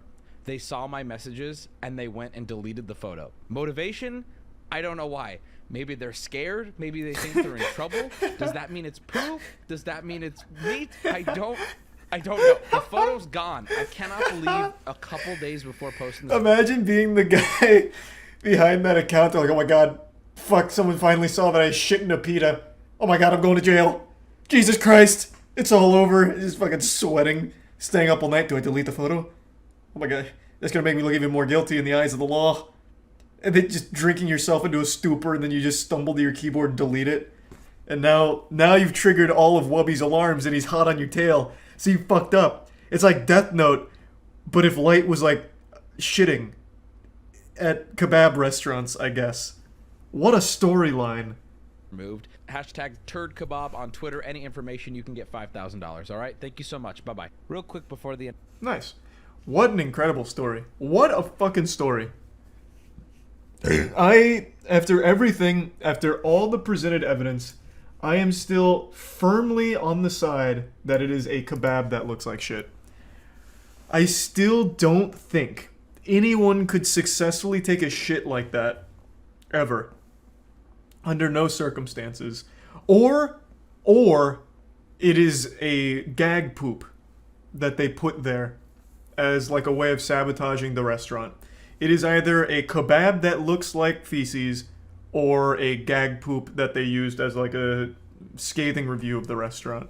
I think those are the only two options. I don't think someone took a real shit that looked like that. The gastroenterologist recently changed his stance on it via... The gastroenterologist recently changed his stance to it being poop via a Twitter post. Or they ate the kebab first and then shit it out. That's like a sci-fi plot line. That doesn't exist. That's impossible. It's like some 2 girls, 1 cup shit. Why would they delete it if it's not? Alright, I'm going full detective. If that was legitimately the Instagram account of Lee R, and they were worried about getting in trouble, the reason they would delete it is because it would be like like fraud. It'd be fraudulent, right? If they put like a gag poop on a pita in order to just leave a scathing review of a restaurant, they're lying and it's fraud. So they'd maybe be worried like they're gonna sue me, they're going to come after me or something like that. They're investigating this now and they're gonna find out that I, you know, slandered their, or committed libellous acts against their business here with this review and a fake picture of poop on a pita. Right? So there's plenty of reasons why they would remove that if it's not poop. Yeah, so it's still 60% on team shit side on the turd kebab. Which I guess makes sense. Most people seem to think it's shit. I initially did as well, but it just, I don't know. It seems really hard to have successfully shit on a pita that looks like that. Like, I don't know. They would have had to like shit onto like a pan on a stove and cooked it a little bit in order for the shit to look like that, I think. Wubby's poll was split 50-50. Yeah. This is tough. I mean, it really is. That was a lot deeper than I would have expected it to be. That had a lot of depth to it. There's really no telling for sure whether or not it's poop or kebab until we get in contact with Lee R. And maybe if we're lucky, Lee R epoxied it or something to keep it. And then we can just crack it open like an Egyptian tomb. Really need a study done on fake poops. That's one thing I feel like Wubby overlooked, is the potential gag poop. So he could have reached out to like a fake dog shit manufacturer or something and gotten their perspective for another interview. I think that's the only thing that he missed for people to interview. Because that would have been really helpful. He's like, oh yeah, I actually recognize that. I sell that. Could it be an edited pic? Another possibility, but I think it's a little less likely that it's edited. I think it's either gag poop or just a kebab that looks like shit. Thanks to Prime Punk and the Bitsbrook. Because again, that Lee R account was leaving legitimate reviews on businesses around the area. Like for his son's haircut and shit, so it feels like it'd be weird if he just randomly decided to Photoshop a shitty kebab. They also scanned it for Photoshopping. I might have missed that in the video then. Okay, so there was no edits then. Even better. But if it's actually kebab meat, would Lee admit it? Would Lee admit it was just a foul-looking kebab? No harm in an actual review photo. That's a good point. If it was just a really gross kebab, why would he delete it? That's also an interesting theory. I think what happened is after his agent Squiggles went in and showed the photo, the kebab shop contacted Google and got it removed. That's very possible. Because then at that point the kebab shop is like, okay, this photo is clearly hurting business. We want it taken down, so they contacted Google to do it. I think that's very likely. I can't believe it. I can't fucking believe it. We did it. I don't even like saying that, because saying we did it just immediately reminds me of when Reddit thought they caught the Boston bomber, but they accused an innocent man of it. But we actually did do something huge. Yesterday I made this video talking about some of my frustration with a lot of problems YouTube's facing at the moment with people torturing animals on video and their inaction in regards to some of these bigger channels that do that. And I also talked about how upset I am that I have a strike on my channel and a video taken down, completely wrongful. And if you want to get caught up on the lore, please feel free to watch that. I just wanted to make this video to just kind of update everyone on what's been going on with this arc in the manga here, because it's been pretty nuts. I want to give a huge thank you right away to everyone who supported everything from the last video. The hashtag we started, hashtag AnswerUsYouTube, was trending #1, and I think it was extremely important in getting a lot of these things solved. So huge thank you. I'm happy to announce the Road Rage video is back online and the strike is gone. We have fucking won.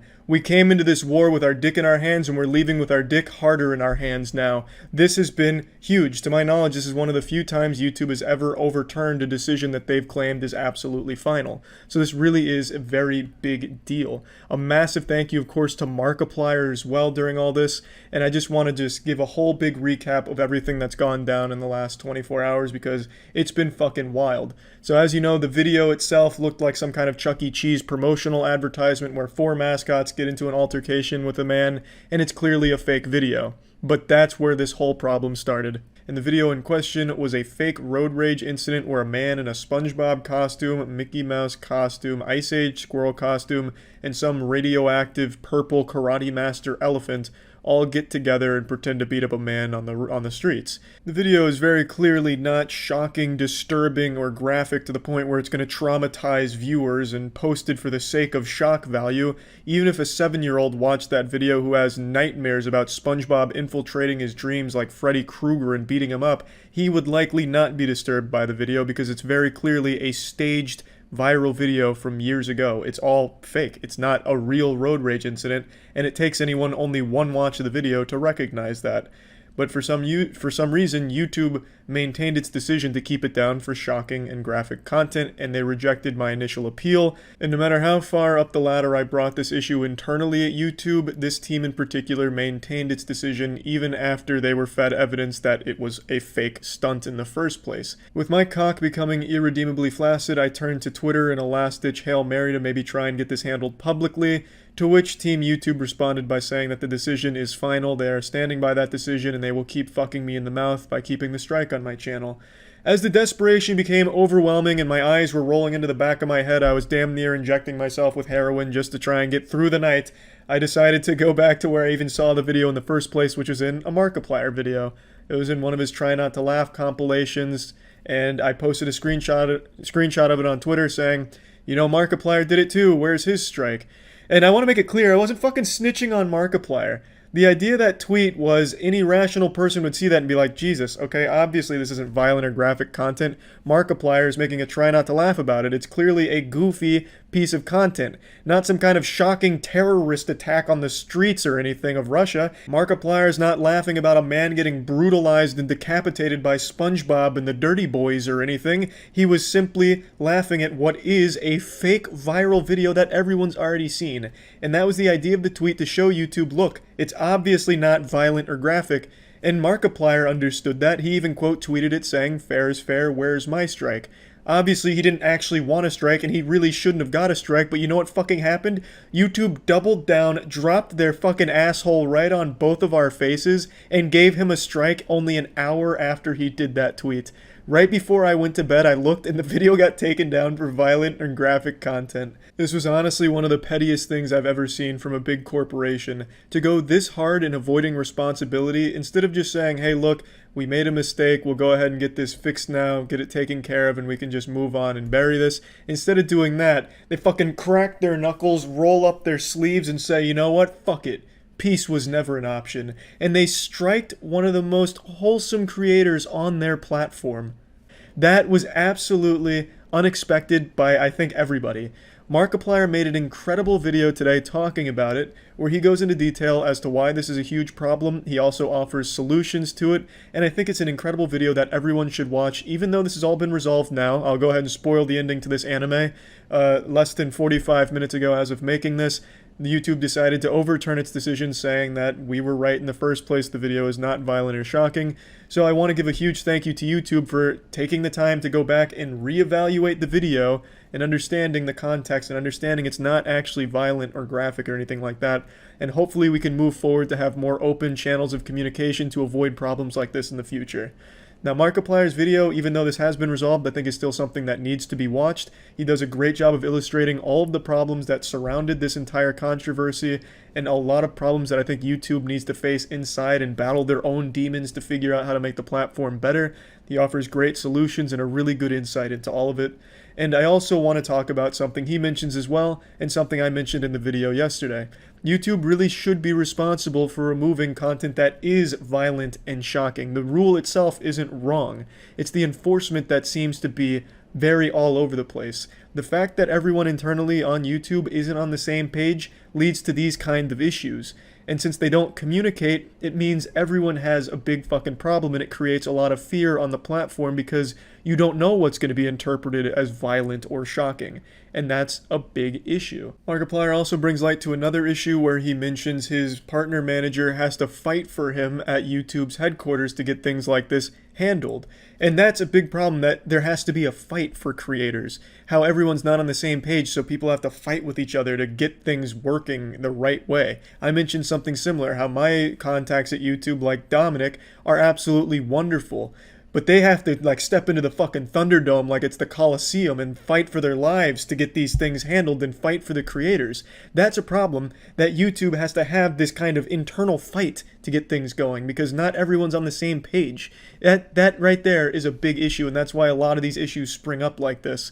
Unfortunately, I don't have any new updates on YouTube in regards to their explanation for what's going on with all of the animal abuse videos that are popping up all over the place. Hopefully we'll get some more information on what's happening there, because I think a lot of us really want to know, why is a channel like Pollution still here, and why are there allowed to be other channels killing animals in his honor that are still popping up daily? It's just a very disturbing trend that I think a lot of us would like to hear YouTube's perspective on. And I think Markiplier does a good job of calling that out as well. I'm going to link his video below because it is a really good watch, and I think he explains all this in a way that I just absolutely can't. He does a great job of it, and I honestly can't say thank you enough to Markiplier. He put his nutsack on the line for this one by going on Twitter and saying, you know what, where's my strike? He was really a true champion here, and just a massive fucking thank you. He's a great guy, and all the love in the world to you, man. Wet sloppy kisses right on that beautiful ass of yours, and I've seen the calendar. It is a beautiful ass. So thank you again, man. It really does mean a lot to me.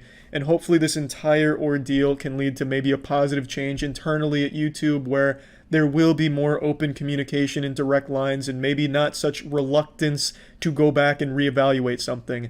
Markiplier talks about how important trusting the creators is for YouTube, and I think it is extremely important that they give creators some level of trust. When we're telling you, look, this isn't violent and graphic, here's proof, please go back and watch it with this in mind, they should do that without this kind of pettiness where they're just going to strike anyone that talks about it. That's a problem that I think needs to be addressed, and I'm optimistic going forward that hopefully this will be a learning experience for YouTube and we won't have to worry about this down the line. But overall, I want to say thank you to everyone that participated in the hashtag AnswerUsYouTube. I think it was absolutely integral to getting all of this solved, and hopefully we can see some very big positive changes come to YouTube as a result of this. I know that's kind of naive to say given YouTube's history, but in this case, I'm going to remain optimistic. I really do hope that this will lead to something great. I want to give a huge thank you again to everyone. Thank you so much, and yeah, that's about it. So yeah. Yesterday I posted a video called Dildo Death Race, and there's nothing too wild about it, just some good old-fashioned family fun, strapping some rubber penises to RC cars and having a BattleBot style fight to the death, just coming up with the best war machine possible using the wieners and the RC cars. But things got a little interesting. The video itself is nothing too crazy. The file isn't corrupted. There's no ghost in the machine. It's not like a haunted video. But when I posted it on YouTube, shit got wacky real quick. It is an actual cursed video. So I just wanted to go over it and walk through things because I was getting messages right away when this paranormal phenomenon started to get noticed in the comments section. I wouldn't be surprised if Zach Brafiganafkis, whatever the fuck his name is from Ghost Adventures, has reached out to me and I just haven't seen the email, because it is pretty spooky. And I just wanted to quickly make this video talking about it because I find it very interesting. Now, contrary to popular belief, I actually do read comments and I do enjoy going to the comment section on most videos. So when I posted Dildo Death Race yesterday, I noticed something I'd never seen before in the entire time I've been on YouTube, which is 15 fucking years. The number of comments would fluctuate drastically. I watched it go from 1,000 comments, which was almost instant for some reason, which is also uncharacteristic. Like the second I posted it, it said 1,000 comments, then it went down to like 20, and then 10 minutes later it was up to like 600, and then I refreshed the page and it went down to 40, and it was just back and forth by hundreds of comments and even 1,000 in the first case.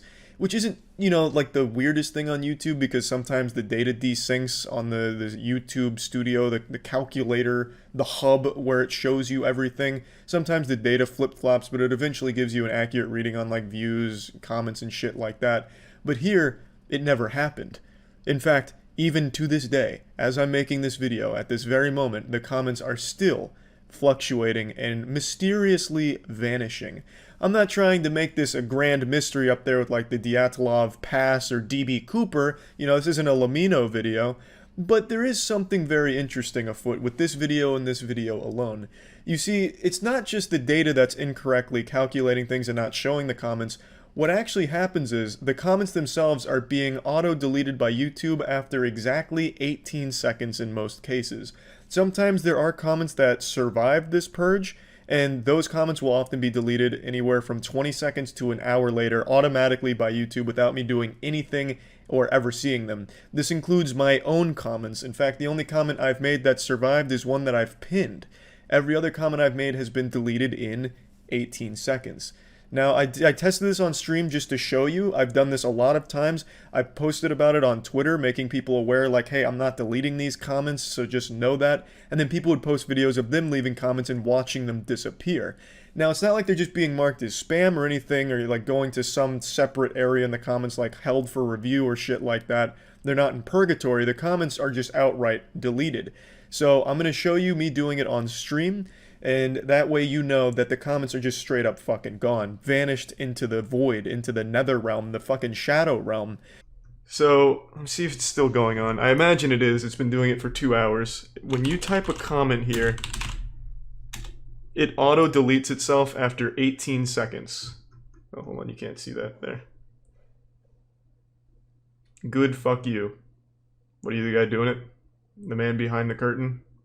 I imagine it's still going on. If I had to guess, let's see. Walk us through what's happening. Yeah, it's already gone. And the thing is, it doesn't just delete the comment. It doesn't like hide the comment and go to spam. It straight fucking deletes it. So if you go to like check your comments, it's just gone. Sort by new. Yeah, I mean, you can watch them get deleted. I was doing this earlier. So I imagine pretty much all of these will be deleted when we refresh. Walk us through it.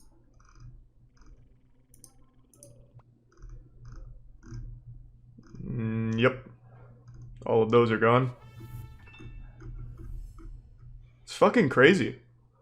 And it's always 18 seconds. This will be comment number 10 from me. It makes no sense. Is this like some haunted shit? I thought it was a prank at first, like Matt was leaning over my shoulder deleting comments without me noticing. And likes don't change anything. I imagine it's gone by now. Yep. Pretty wild. It's like an actual haunted video. Yeah, maybe I really was cursed by that egg. Couldn't tell you. I don't know what dictates a surviving comment or why they get deleted, why it's 18 seconds. I got so superstitious I looked up the significance of the number 18 thinking it's somehow related to the devil or Slender Man or something. Makes no sense. But it is always 18 seconds when I leave a comment, and for the majority of them. Some of them make it to 30 seconds. A few of them auto-deleted after an hour. It's all over the place. It's about having a relevant comment, that's the speculation. No, I thought that too, and I tried that. It has absolutely nothing to do with that. I'll just go ahead and say, wow, these are nice cars. I said something similar to this in one of the earlier ones. It has nothing to do with whatever the comments say. It just auto-deletes things after 18 seconds, regardless of the content and regardless of likes on the comment. Like, you in real time, you can just watch comments being vanished. I don't know, it's pretty cool. And it's gone. Now it's time for me to bust some myths here. A lot of people are saying the comments aren't getting deleted, just moved to the bottom or buried in other comments. This is objectively false. The comments are completely gone. They are removed, and when you go to your comment history, you will not see the comment you posted on that video. I've done this for 10 comments now on my other accounts on this video. All 10 do not show up in my comment history, nor do they show up anywhere on the video after going through each comment that is still surviving on the video. They are outright gone forever, as if they were never posted in the first place. Very spooky shit. Another common theory I see is that there must be some kind of spam bot that's taking to the streets to clean up Gotham's trash with the spammers, but I can tell you right now that system certainly doesn't fucking exist. Go on any video ever, and some of the top comments are just straight up spam. So that feature is definitely not there, and if it is, it's not effective. It's very primitive. But you know what, just for fun, let's take out the magic wand and play pretend. Let's say that there is a spam bot or some kind of auto mod that's malfunctioning on the video, marking things as spam and getting rid of them or whatever. That also wouldn't explain it, because regardless of the comment, it is still getting deleted. I've seen comments that are paragraphs talking about the video to test it that get deleted after 18 seconds, and comments that are just a single sentence survive. Also, another thing about the video, even aside from the comments that's weird, is the views. Initially when I posted it, it immediately said that it had 1 million views. Almost instantly, just like with the comments, which, I mean, I thought my channel was just going fucking wild here, reaching like dream levels of engagement or something, but then it immediately went down to like 5 or 10k or some shit like that. So the views were also doing the same thing the comments were doing, and now it's settled on whatever it's at right now as of posting the video. The views haven't been fluctuating since the initial anomaly, but the comments, even as of now, are continuing to do so because it is still perpetually deleting comments seemingly at random. It doesn't matter what the comment is, it's still getting deleted, and then sometimes a couple slip by the firing squad in the comments section that's just taken them out.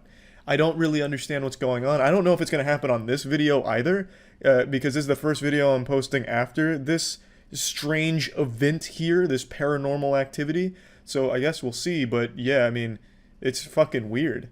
But yeah, anyway, I thought this was a very weird event here, a YouTube glitch, I suppose, and I don't really understand or have an explanation for it at all.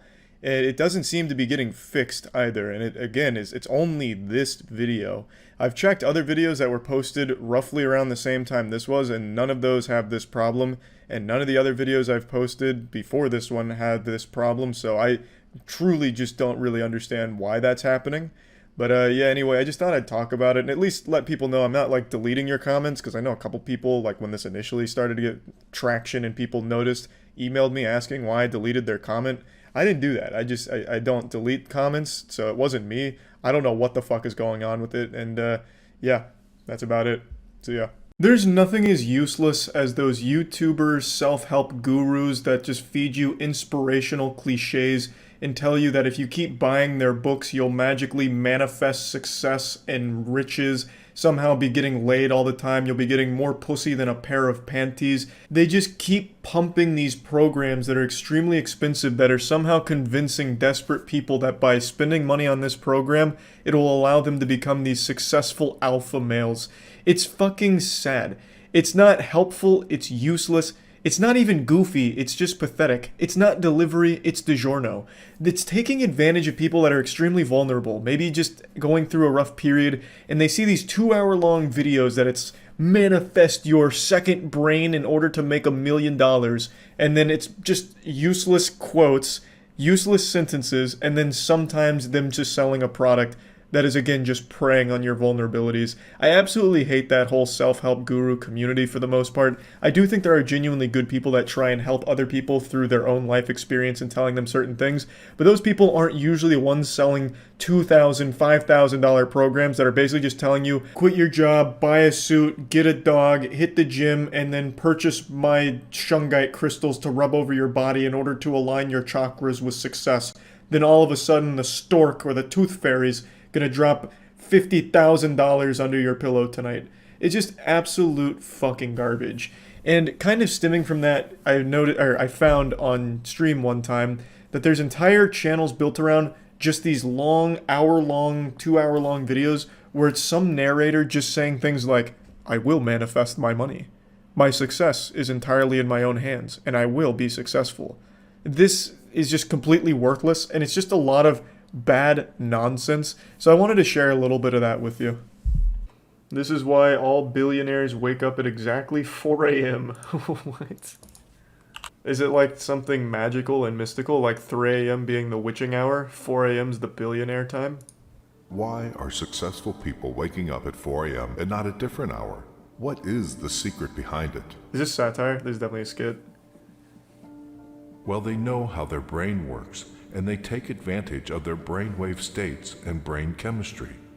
Sounds like brain Microsoft produces Sam when you electrical patterns, put the often bass all the way referred to as down. wave. But when you wake up this early, you are between theta and alpha. Wow. The mind is capable of deep and profound learning, being fully aware and focused with an effort. So pretty much this whole channel and multiple channels like it all have the same style where it sounds like God narrating and giving horrible advice. It seems like more of just a prank than anything to see if they can convince people to wake up at 4 a.m. just to laugh at them. Why do they go to bed so early? Between 10 Aliens. p.m. and 2 a.m. is where you can get the most from regenerative and deep sleep. That's so After 2 arbitrary. a.m., sleep lacks the... This one is responsible for the repair and restoration of the whole body. Fine, I'm gonna get up at 4 In order a.m. for this 10 p.m. reaction become to a take billionaire. place, your Whatever. body needs to slow down, which Wake up at translates 4 a.m. into one time, reduction release of an your NFT the mental next and day. Physical activity. Studies show that if you go This past feels the 10 evil. p.m. bedtime, you'll find it more difficult to fall brainwashing. asleep.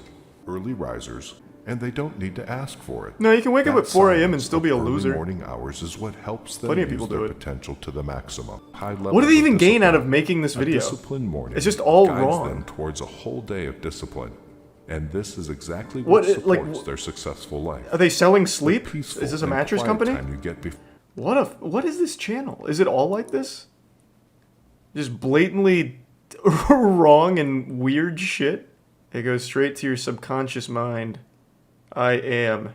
Affirmations for success, wealth, and happiness. Bro, I wish you could just listen to a video. It's like, you are going to make $1 million today. And it just like happens. It's like, damn, alright, thanks for affirming it. This is so sad.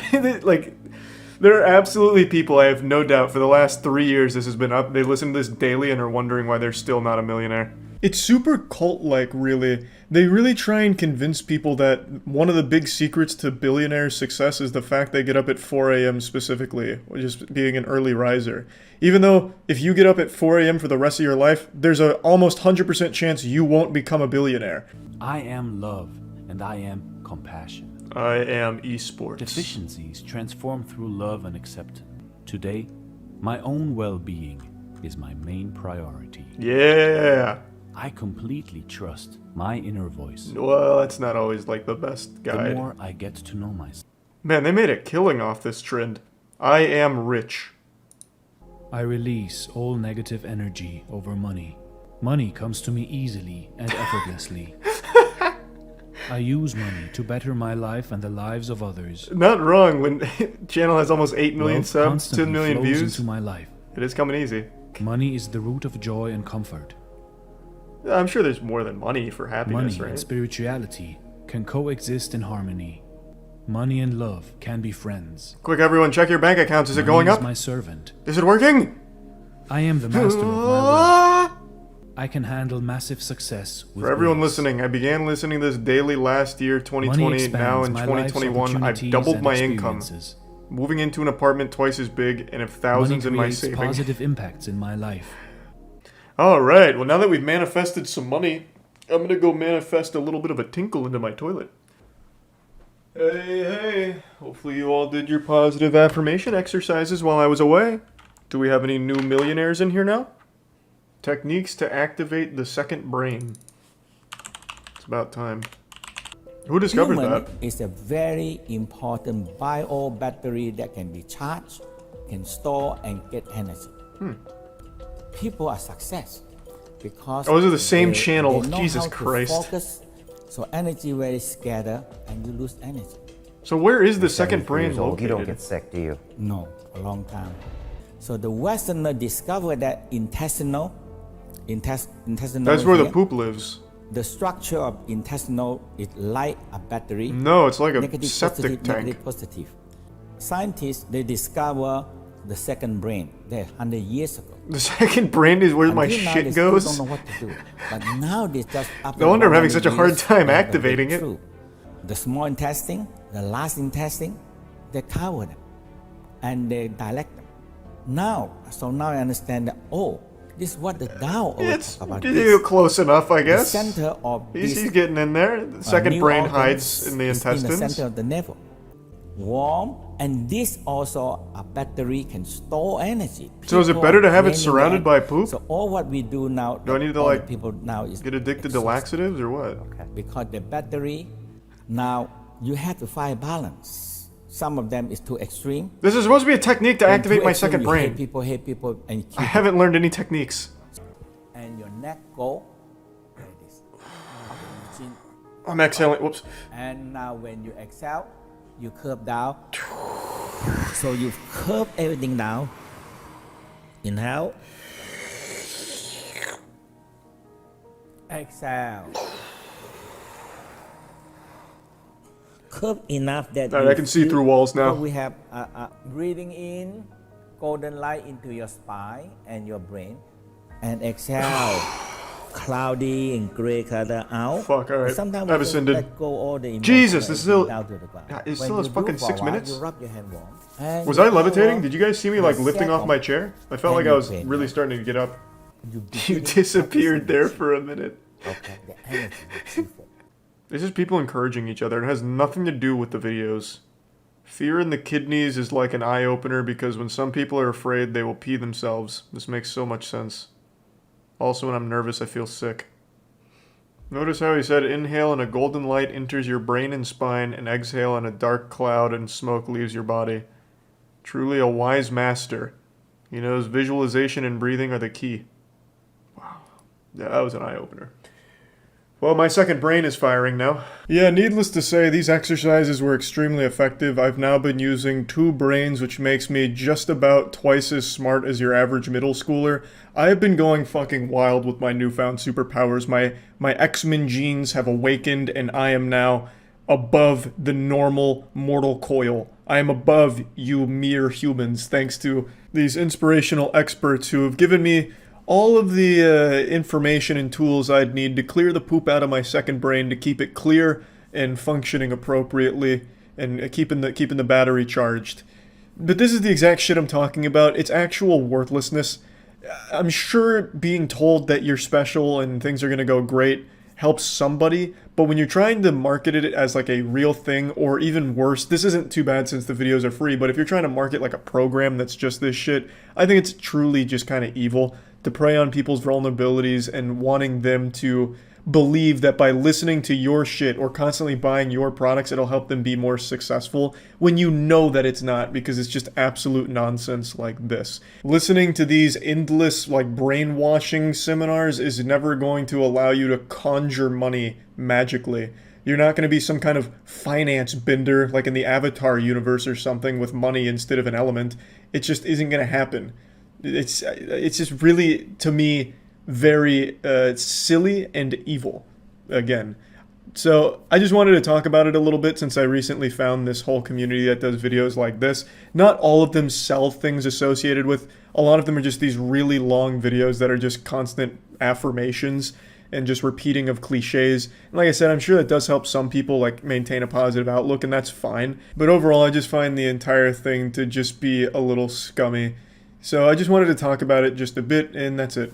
So yeah, if you've got a bottle of champagne nearby, go ahead and grab that, pop the cork off that bad boy, and get yourself a nice little butt chug going because you've earned it. Today, we celebrate. About a month ago, I made that video talking about Pollution Entertainment. Pollution Entertainment was a YouTuber famous for making videos where he was torturing and then ultimately murdered his cats on camera, which then inspired a trend among other deranged losers on the platform to start senselessly murdering cats for videos.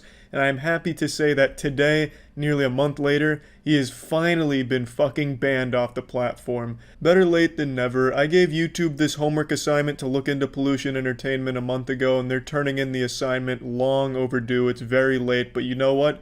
I'm a cool professor. I'm not afraid to smoke a doobie with the students after school hours, rip a shot of Fireball or two with the football team at happy hour. So you know what? I'll accept the late homework and say thank you, YouTube. But I'm not just writing this Christmas gift thank you card to YouTube alone. I'd also like to say thank you to everyone that made it a big deal on Twitter or anywhere else, pressuring YouTube to make it something that they needed to take serious. And they did. I know over the last couple weeks they were really thoroughly investigating the channel. They were updating me on their process.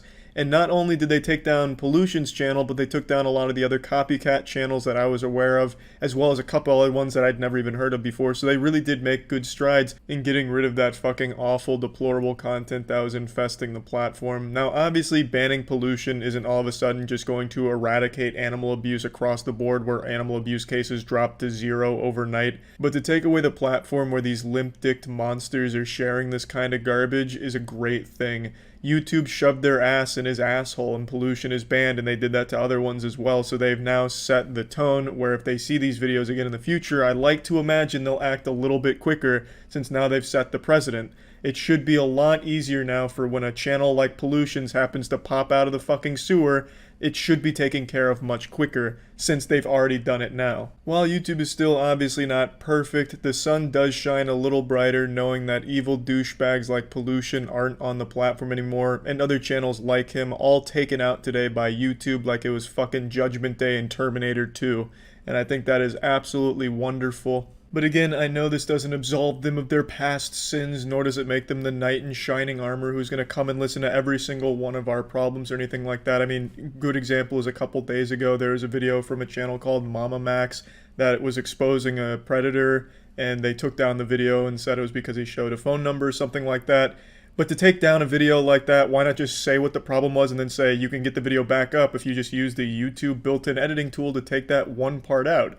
Like, that would be a much easier solution as opposed to just completely taking down a video and stuff like that. So there are still obvious problems, but at least it does seem like in this case, and the case that Markiplier and I had with that strike, that they are at least willing to listen and go back on some of their reviews and check again, and I think that's great. So yeah, anyway, I was just really excited to share this news with all of you because I know a lot of us were really invested in this and really wanted to see the right choice be made here, and I'm happy to say that this Magic Treehouse book had a happy ending, villains defeated, a good old group hug in the shower tonight. But yeah, I was super excited to get this news today and really excited to share it with all of you. Maybe I should have even taken a page out of the gender reveal party's playbook and just treat this like a gender reveal party, where I just set up like 10 pipe bombs and 50 bottle rockets next to some dry bushes and then start shooting those bushes with a flamethrower and then order a napalm strike over the city. Just a full-blown gender reveal party and light the entire city on fire. But ultimately I decided I won't do what that couple did in California. I'll just do the standard method of just telling you the information instead of burning the world to the fucking ground in order to get the information across in a creative manner.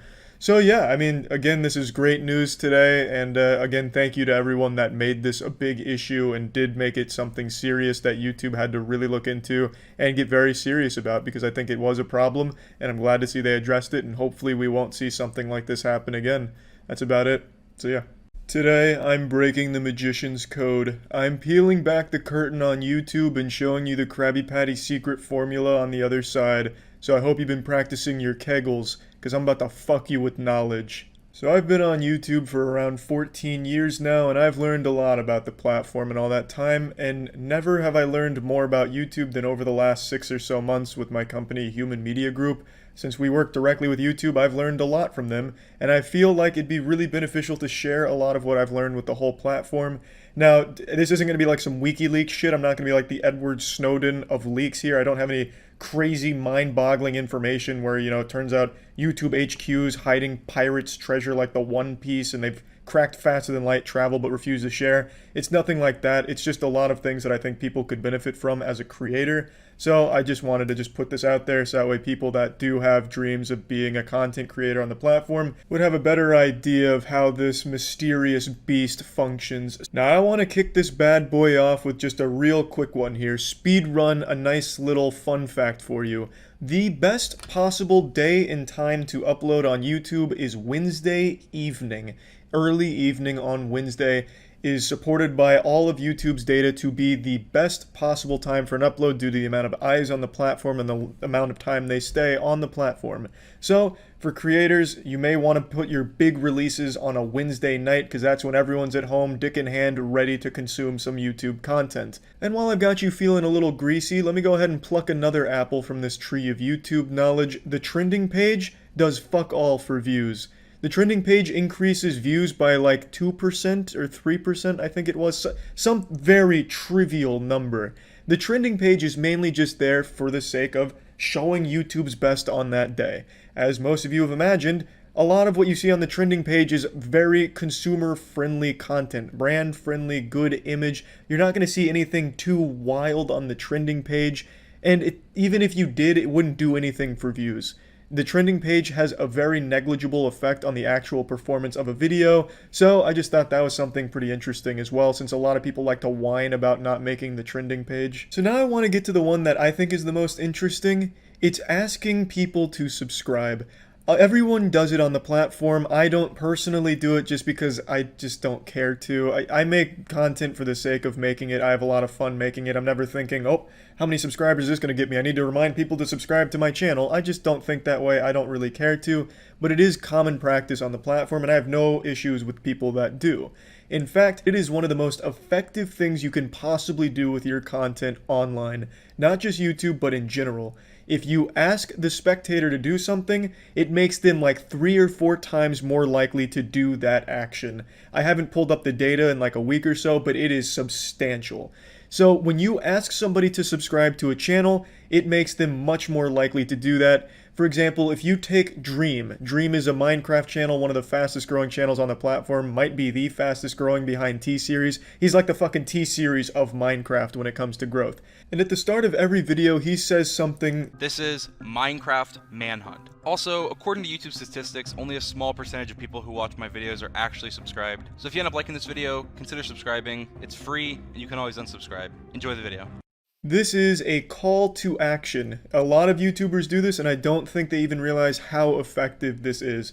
Dream says, a lot of people aren't subscribed. Can you please subscribe? Reminding people how easy it is, and you can always change your mind later. That is extremely effective in getting people to subscribe. I don't really understand the psychology of it because I've always just assumed if someone likes the content, they'd subscribe on their own free will without needing to be like fucking pre-programmed with like a Winter Soldier code word to subscribe. But all of the data suggests that by asking someone to subscribe, they are much more likely to do that. And I have another example pretty recently to go even deeper into this. 2 days ago, I posted this video where it was my extreme trivia challenge with 4 celebrities, which was the Gronkowski family. And in this video, I mentioned that the Gronks have launched their own YouTube channel, and I said if you're interested, you can check it out. I'm friends with the Gronkowskis, so I just wanted to let people know they're making content on YouTube since they're really passionate about it, and if anyone was interested in seeing the life of like the Ultra Chads, you can check out their content. I did it in the worst possible way. And you probably don't even recognize that because it's not something a lot of people think about. I said, if you're interested, you can check them out. That's me saying you have a choice. However, what you'll notice in a lot of YouTubers' calls to action when it comes to asking people to subscribe, it sounds like a demand. They're telling you, subscribe to my channel. You're here, subscribe to my channel. You're watching this video, you have to subscribe.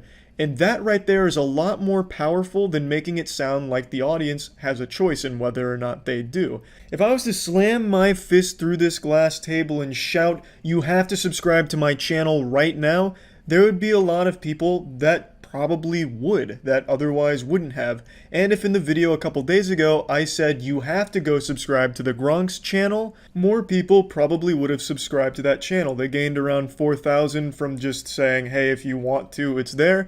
But if it was framed as a demand, it would have performed much better when it comes to subbing, which is why you'll see, and maybe you'll start to notice, most people's call to action when they're asking you to subscribe isn't really them asking. They're making it sound like you have to, you are obligated to subscribe if you want to keep watching the content. And I don't think there's necessarily anything bad with that because no one's under the impression that, wow, I'm being fucking handcuffed and chained to subscribe to this guy's channel. It still is a choice, but when you frame it like you have to, people get this sense that, you know what, I will. And that's why a lot of ad reads, you'll see go download this now. You have to go download this now. You're missing out if you don't download this now. And ad companies are very smart about this. They tell you you have to say, go download this now. You can't frame it as a, if you want to, go download this now. And I don't like that when it comes to like plugging something in that regard, which is why whenever I do an ad, whether it be for Moist Meter or podcast or tier series or whatever, I like to let people know, look, if this is something you're interested in, it's an option. But a lot of people and a lot of companies are smart enough to recognize that when you make it seem like an option, people aren't going to take you up on it, which is why the majority of it is framed as a demand, as an order. And it's a lot better for performance when you're wanting to get subs on your channel. So if you care about subscribers and performance like that, you'll definitely want to come up with an effective call to action. Dreams isn't necessarily like a demand. He's showing, hey, look, these people aren't subbed, and it'd be great if you did sub. And then he kind of pitches why subbing's easy and, you know, you should do it. So just come up with a call to action and you will see a lot more growth that way. Now, I've also learned a few lessons from YouTube as well. So the first lesson I've learned, and this is one I've learned recently and publicly, is that the department in charge of community guideline strikes is completely unreachable by anyone at the company and anyone anywhere. Jesus Christ couldn't get in contact with the community guideline strike department at YouTube. That is totally isolated, and I've learned that the hard way. Markiplier also had no way of contacting them as well, as he talked about in his video.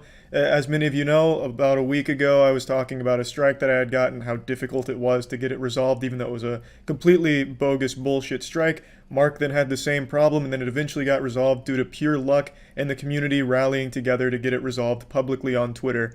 That seems to be the only way to get the community guideline strikes addressed at YouTube, because none of the other departments have a way of getting into contact with them to resolve these issues. It seems like they're just their own little island that nobody can get to because it's protected by like a moat in the Bermuda Triangle or something. I have no fucking idea. But I've learned that the hard way, so if anyone is struggling with a community guideline strike, the only thing I can say for advice is God fucking speed and try and drum up as much attention on Twitter as you possibly can. That's really like the only way it seems like they pay attention. Now when it comes to copyright strikes, that is a different ballgame entirely. That is not handled by YouTube at all. In fact, they will never get involved in a copyright strike.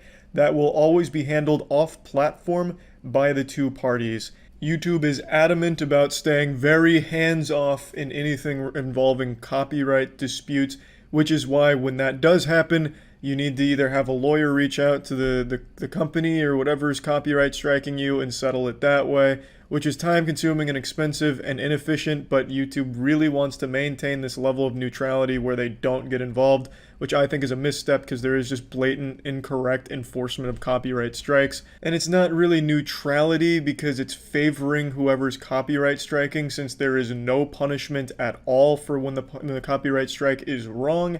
And it's also up to whoever got striked to prove that it's garbage, which means they're the ones that have the onus is on them to get the lawyer and handle it legally. And the copyright guy could just be like, that's fine, I'll just leave. And then he's not down any money, but you are, and YouTube's not gonna like reimburse you for that. So it does favor whoever's copyright striking, and I think that fucking sucks. But that's the current state of it, and YouTube still refuses to issue any punishment to anyone that's doing bad, garbage copyright striking, and it's still a very inefficient system, and that's just the state it's in right now. Next up is the science of clickbait and fake thumbnails, and make no mistake, it is an actual science. There is a real method and a formula to it, and I'm not going to cover it. I don't want to ruin Christmas here by saying I'm not going to cover it. The reason I'm not going to talk about it is because it's been talked about so thoroughly and so beautifully recently by this channel right here. She makes some outstanding content and absolutely crushes this topic, going super in-depth, explaining everything, laying everything out, and talking about content farms, the clickbait, thumbnails, why they work, how it works, the psychology behind it. It's just a really great explanation of all of that, so I'd highly recommend you check this video out if you're interested in clickbaiting and thumbnails and how it can affect performance in a huge way. These are really the main things that I wanted to bring some light to. I realize they may not be like the most top secret or most unknown obscure things, But I think just talking about these and kind of going a little deeper into how they work and exactly what kind of impact they have could be helpful for any up-and-coming creators or anyone interested in it, or even established creators that might want to start doing certain things differently. I don't know, I just thought it was worth at least talking about them. So yeah, that's about it. So yeah. Yesterday, September 20th, 2019, was a historic day on the internet. A day where the world declared in one voice, we will not go quietly into the night. We will not vanish without a fight. We're going to live on. We're going to survive. Yesterday, we celebrated our Internet Independence Day. It's actually the president's speech from Independence Day. I memorized that shit because I fucking love that movie. Obviously, it's a little different here. We're not fighting aliens. We're fighting robots at YouTube. Either way, the statement stands. Yesterday was massive. I made the video talking about YouTube and the whole verification scheme they were running. Little Ponzi scheme they tried to slip into our drinks trying to roofie us with that garbage. And then only an hour after I posted that video, Susan goes on Twitter and makes 2 updates saying they are reversing the changes. Now, am I saying that my video is the reason Susan changed their mind? That's exactly what I'm saying. But this is huge for the internet because everyone banded together and actually made a change on YouTube, which has never happened. In the 13 years I've been on YouTube, not once, not a single time have I seen them reverse an update or a change they've made. And I mean that in no exaggeratory manner. I have never, ever, ever seen them reverse even the most counterproductive and just batshit insane fucking lunatic ideas that they pass on this site. I've never seen them backpedal on one until yesterday. We just chipped the Titan's armor on this one. It's unreal. That, you know, gamers, sometimes we don't always get victory royales, you know what I mean? Not every time gamers go out there, we win. Sometimes we get rejected to prom. Sometimes we get rejected to prom 3 times in a row. You never know. Gamers sometimes lose, but in this case, the gamers just fucking swept it. We just got a big dubski. The only time I've seen gamers even come close to winning something this big is when they visit my streams at twitch.tv/moistcritical. Stream daily, baby. Fuck yeah. Why this is a huge deal isn't just that they're reversing an absolutely stupid change that they were trying to push through. It sets the precedent that maybe when we do offer advice and complain about some garbage shit that they throw out there, they might actually start to listen now. This shows that Susan is receptive to feedback. In the very least, she sees it. That's massive. That's absolutely massive, because for the last 13 years, it's basically just been coming into the ocean. You're never going to find it. No one gives a shit about it. It's not going to make any difference. No one cared until Susan makes it clear yesterday that they're about to start, at least hopefully. I'm still just blown away by this shit right now. I think I'm in a wet dream still.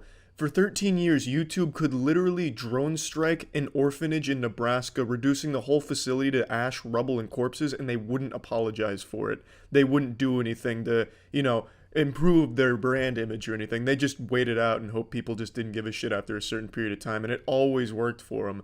But now, on this, for some reason, they actually decided to be human about it. We're sorry, and we're going to listen and revert these awful changes. It's crazy. It's fucking crazy. YouTube has always been one of the most unapologetic, unhuman companies on the internet. It's fucking Skynet pre-alpha, basically. Just purely machine run, only numbers crunching and shit like that. But now, somehow, we've finally gotten them to listen and do something about the feedback that they're given. It's amazing. I'm still semi-chubbed from all of this, and it's been almost 12 hours now. It's just, I'm just so excited because maybe now, they will listen to shit. That's obviously wishful thinking, probably won't happen, and they're still going to roll out horrible updates, but maybe when they're horrible and people talk about them, Susan will go on Twitter once again and, you know, flash her tits to the world. Listen, I'm here for you. I'm changing this shit. Maybe Susan's the goddamn hero that Gotham really needs right now. I'm excited for what's going to come from YouTube now. For the first time in a long time, I'm very optimistic with where YouTube is heading. Just from this one simple gesture. Look how simple this was. Susan makes 2 tweets and now all of a sudden I'm on her side. And everyone seems to be on her side. Because that's all they needed to do for 13 fucking years to not be labeled a shady, shitty, slimy company with less integrity than a meth dealer. All it took was this one simple gesture to just turn all of that around, and it's such a nice breath of fresh air. Swallowing wet farts from YouTube for so long and finally getting what seems to be like a little bit of humanization from the company is fucking fantastic. And that's all I wanted to talk about. And great job, everybody on the internet, for all banding together to fight for what you believed was the right course of action for a platform that has never once looked at you as anything more than a number in the laboratory at the YouTube HQ. But maybe that will all change now with Susan at the helm. Maybe our voices can be heard and they'll stop pushing out horribly shitty updates. Yeah, I mean, if they just stop making horribly shitty updates, we wouldn't even need to be worrying about complaining and getting listened to. Just make better decisions, I guess, would be the ultimate solution to this garbage. But anyway, thank you, Susan. Appreciate it. And thank you, everyone out there. That's about it. See ya. Today, YouTube did something special. They recommended a video that hit me with the fattest wave of nostalgia I've experienced in quite some time. I swear to God, it was like I had just been tased. Time froze. I stood still, damn near convulsing, having a That's So Raven flashback as I just went down this nostalgia boner ride. And that recommended video was a re-upload of Naruto the Nobody's AMV. Now, I've been on this platform a long time. And one thing that I think a lot of people don't realize is YouTube was built upon the back of the anime community. I'm not even saying that as a joke or an exaggeration. This platform first started to gain popularity in 2006-2007 because the weeaboos came here to post their anime music videos, AMVs, as well as clips from their favorite animes, and just general anime discussions.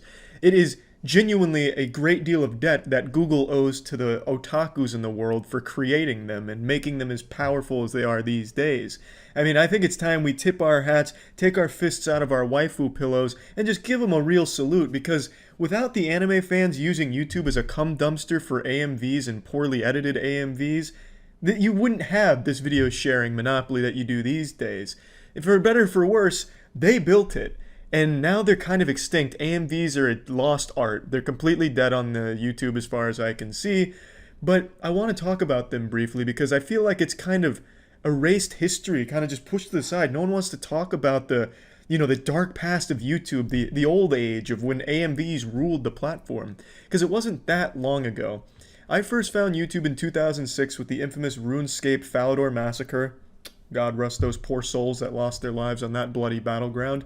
And when you clicked on that video, YouTube was hosting the video that showcased the massacre, and it was set to the song Planet Hell by Nightwish. When you clicked on that video and you explored YouTube, all you found were AMVs. YouTube used to divide their platform by most viewed. You could click on most viewed for the hour, for the day, for the week, for the month. No matter what you sorted it by, no matter what time frame, the most viewed videos were always anime related, typically AMVs. The most popular at the time, I would argue, is the Naruto the Nobody's AMV. Unfortunately, just like the fucking burning of the Library of Alexandria, we've lost the majority of those ancient AMVs that really built YouTube, like the Nobodies. And that's because YouTube had this phase where if you had copyrighted music and YouTube was really starting to get big, they'd just delete the video. They wouldn't do copyright claims like they do these days, where if you use a popular song, you get claimed and that revenue goes to the holder of that song. Back then, if you were found in violation of a copyrighted song, the video was terminated, sometimes your account as well. They didn't have that same system. So we lost a very large portion of those incredible, crucial AMVs. And that's nothing to scoff at. That's a huge fucking sin. That'd be like if we actually found Atlantis today and then just burned it to the fucking ground and never reported it. It's just such an important piece of history that we can no longer access. And it only lives on in fucking hushed whispers and, unreliable... Man, I don't know if you can hear that, but I fucking hate that guy. There's one turbo virgin douchebag that just fucking pumps dick down this very small straightaway going at least 80 miles per hour in a car that sounds like a souped up lawnmower because he's blown off the fucking exhaust. He has it like a sawed off double barrel shotgun where it's the loudest exhaust of all time. And the fucking idiot, he spun out once and blew out a power line and he still does it. He still fucking does it. I can't stand that guy. If you're watching, fuck you. But yeah, anyway, I was just feeling a little bit nostalgic when I got this recommendation. I don't even know why the fuck YouTube recommended it to me. It only had like 9,000 views, but I guess that's from the streams I do at twitch.tv/moistcritical, where we go through this like really fucking obscure rabbit hole of shit. So YouTube was like, I got something real special for this guy's ass. I'm about to blast him with this one. And then they hit me with that, and I'm glad they did, because I think it was overdue to say, thank you, anime fans. And I think YouTube themselves owes that community a thank you. Susan herself should come out and say, thank you, anime fans, for what you did for YouTube over a decade ago. Now, I know there's going to be some debate on, it was Fred, it was Smosh, it was the individuals that really grew YouTube to what it is today. And while they absolutely played a very important role, no doubt, I'd argue they would have never heard about YouTube as a platform without the anime community and without the RuneScape Falador massacre. Let's not undersell the importance of that event. That right there is on the same level as other historic tragedies as well. That's like the assassination of Franz Ferdinand for the video gaming world. The Falador massacre in RuneScape of 2006, that was huge and everyone wanted to see what the fuck it was about, especially in 2006 when RuneScape was like at its absolute peak. So when word spread about this tragic event, everyone wanted to see it, and they go to this new platform called YouTube, and what do you find on there besides the Falador massacre? Thousands and thousands of anime-related videos. And so I'd say between those two, that's what really popped YouTube off and put it on the map, which then attracted people like Fred, Smosh, and everyone, the individuals, the creators, to come aboard and start doing those videos, and then that's how we've ended up here today. That is how I'd view it as a man who was on the front lines of anime music videos. I created a few myself, and I wish I could still find those bad boys, because I made some badass Bleach ones, and I made like 3. I'm telling you, oh God, I'm getting nostalgic again. I'm getting another fat boner. Fuck it, we'll talk about it. I can't remember the exact YouTube channel, but it was called like Naruto Bleach Sports or Sporty Naruto Bleach Fan. I can't quite remember. And I made like these 3 Bleach AMVs, and I used Alexis on Fire, this could be anywhere in the world for one of them, 1000-Foot Crutch for the other 2, and I used a program called Pinnacle Studios, which came with the Dazzle capture card. And I tell ya, I damn near fucking mastered that software. I was able to put like a red filter when the songs got heavy, so that way like when the screaming came in, I was able to put like a red filter and shake the screen a little bit. The effects were mind-boggling for 2006. I'm surprised I wasn't contacted to work for some of the big boys at like MGM or Pixar or something, because my fucking editing in those AMVs, legendary. And it's a goddamn shame they don't exist on YouTube anymore, and I know because I've tried to find them. But anyway, again, going down the AMV nostalgia boner rabbit hole, just wanted to give credit where credit's due. YouTube would not be where it is today without AMVs, and that's just kind of what I wanted to point out, because I feel like people need to understand that although we make a lot of jokes about anime and the community, there really is they played a big role in some of the things we really appreciate, I suppose. I don't fucking know. That's about it. See ya. I'm sure you can tell by my voice, but I'm fucking livid. YouTube took down my Logan Paul video, which is pretty amazing considering there's a couple thousand of these over the last 24 hours, and to my knowledge, mine is the only one that has been taken down. What's even more amazing to me is the reason it was removed. Misleading or insufficient metadata. I'd never had this happen before. I've had many videos wrongfully taken down by YouTube, but never for this reason. So like any sane man, I went and took a shit and then Googled the problem. Turns out YouTube posted something explaining it. They have this fucking robot telling me what it means. This also helps you know exactly what you are about to watch when you click on a video. When we say metadata, we are talking about all the information associated with a video that isn't the video itself, including information that you, the uploader, provide. This includes the title, the thumbnail, the description, and the tags. Unfortunately, sometimes uploaders abuse our metadata in ways that are intentionally misleading, either to our users or to our search algorithms. It's like I just watched a fucking ISIS video. It's like they were forcing this woman at gunpoint to give these rules. So apparently either my title, my description, or my tags were misleading, which I find hard to believe since it's not all that different from the titles of very popular ones about this right now. Take a look at these. Not all that different from my title, which was Logan Paul laughing at a dead man. It's not like I fucking clickbaited it. Cosmic Guardian Logan Paul turbo giggling at murdered reptilian humanoid on planet Earth. I didn't fucking go the extra mile and make up some stupid shit. If somebody found my video, Logan Paul laughing at a dead man, clicked on it, they would see Logan Paul laughing at a dead man. It's not misleading. The only thing I can think of that would even be misconstrued as misleading is my description, which was, "This is the greatest fucking douchebag of all time." That one I can see kind of being misleading. There's a lot of fucking douchebags. It's a bold claim saying Logan Paul's the biggest. But even still, is that really a hill you want to die on, YouTube? I don't think Logan Paul is the biggest fucking douchebag on the planet. I'm taking this down because I was misled. Well, okay, maybe you're right. I should have changed it. This is the fastest balding douchebag on YouTube. Maybe that's what I should have put it to, and then it wouldn't have been misleading. This is absolutely fucking ridiculous because some of the biggest content creators on this urethral swab of a website clickbait the shit out of all of their videos, misleading thumbnails, misleading descriptions, but it's okay because they're so big on the platform. Before anyone speculates that it's Logan Paul that took it down, I highly doubt it. His holiness is way too big to be watching some plebeian's YouTube videos on him. There's no way he actually saw it and wanted it down.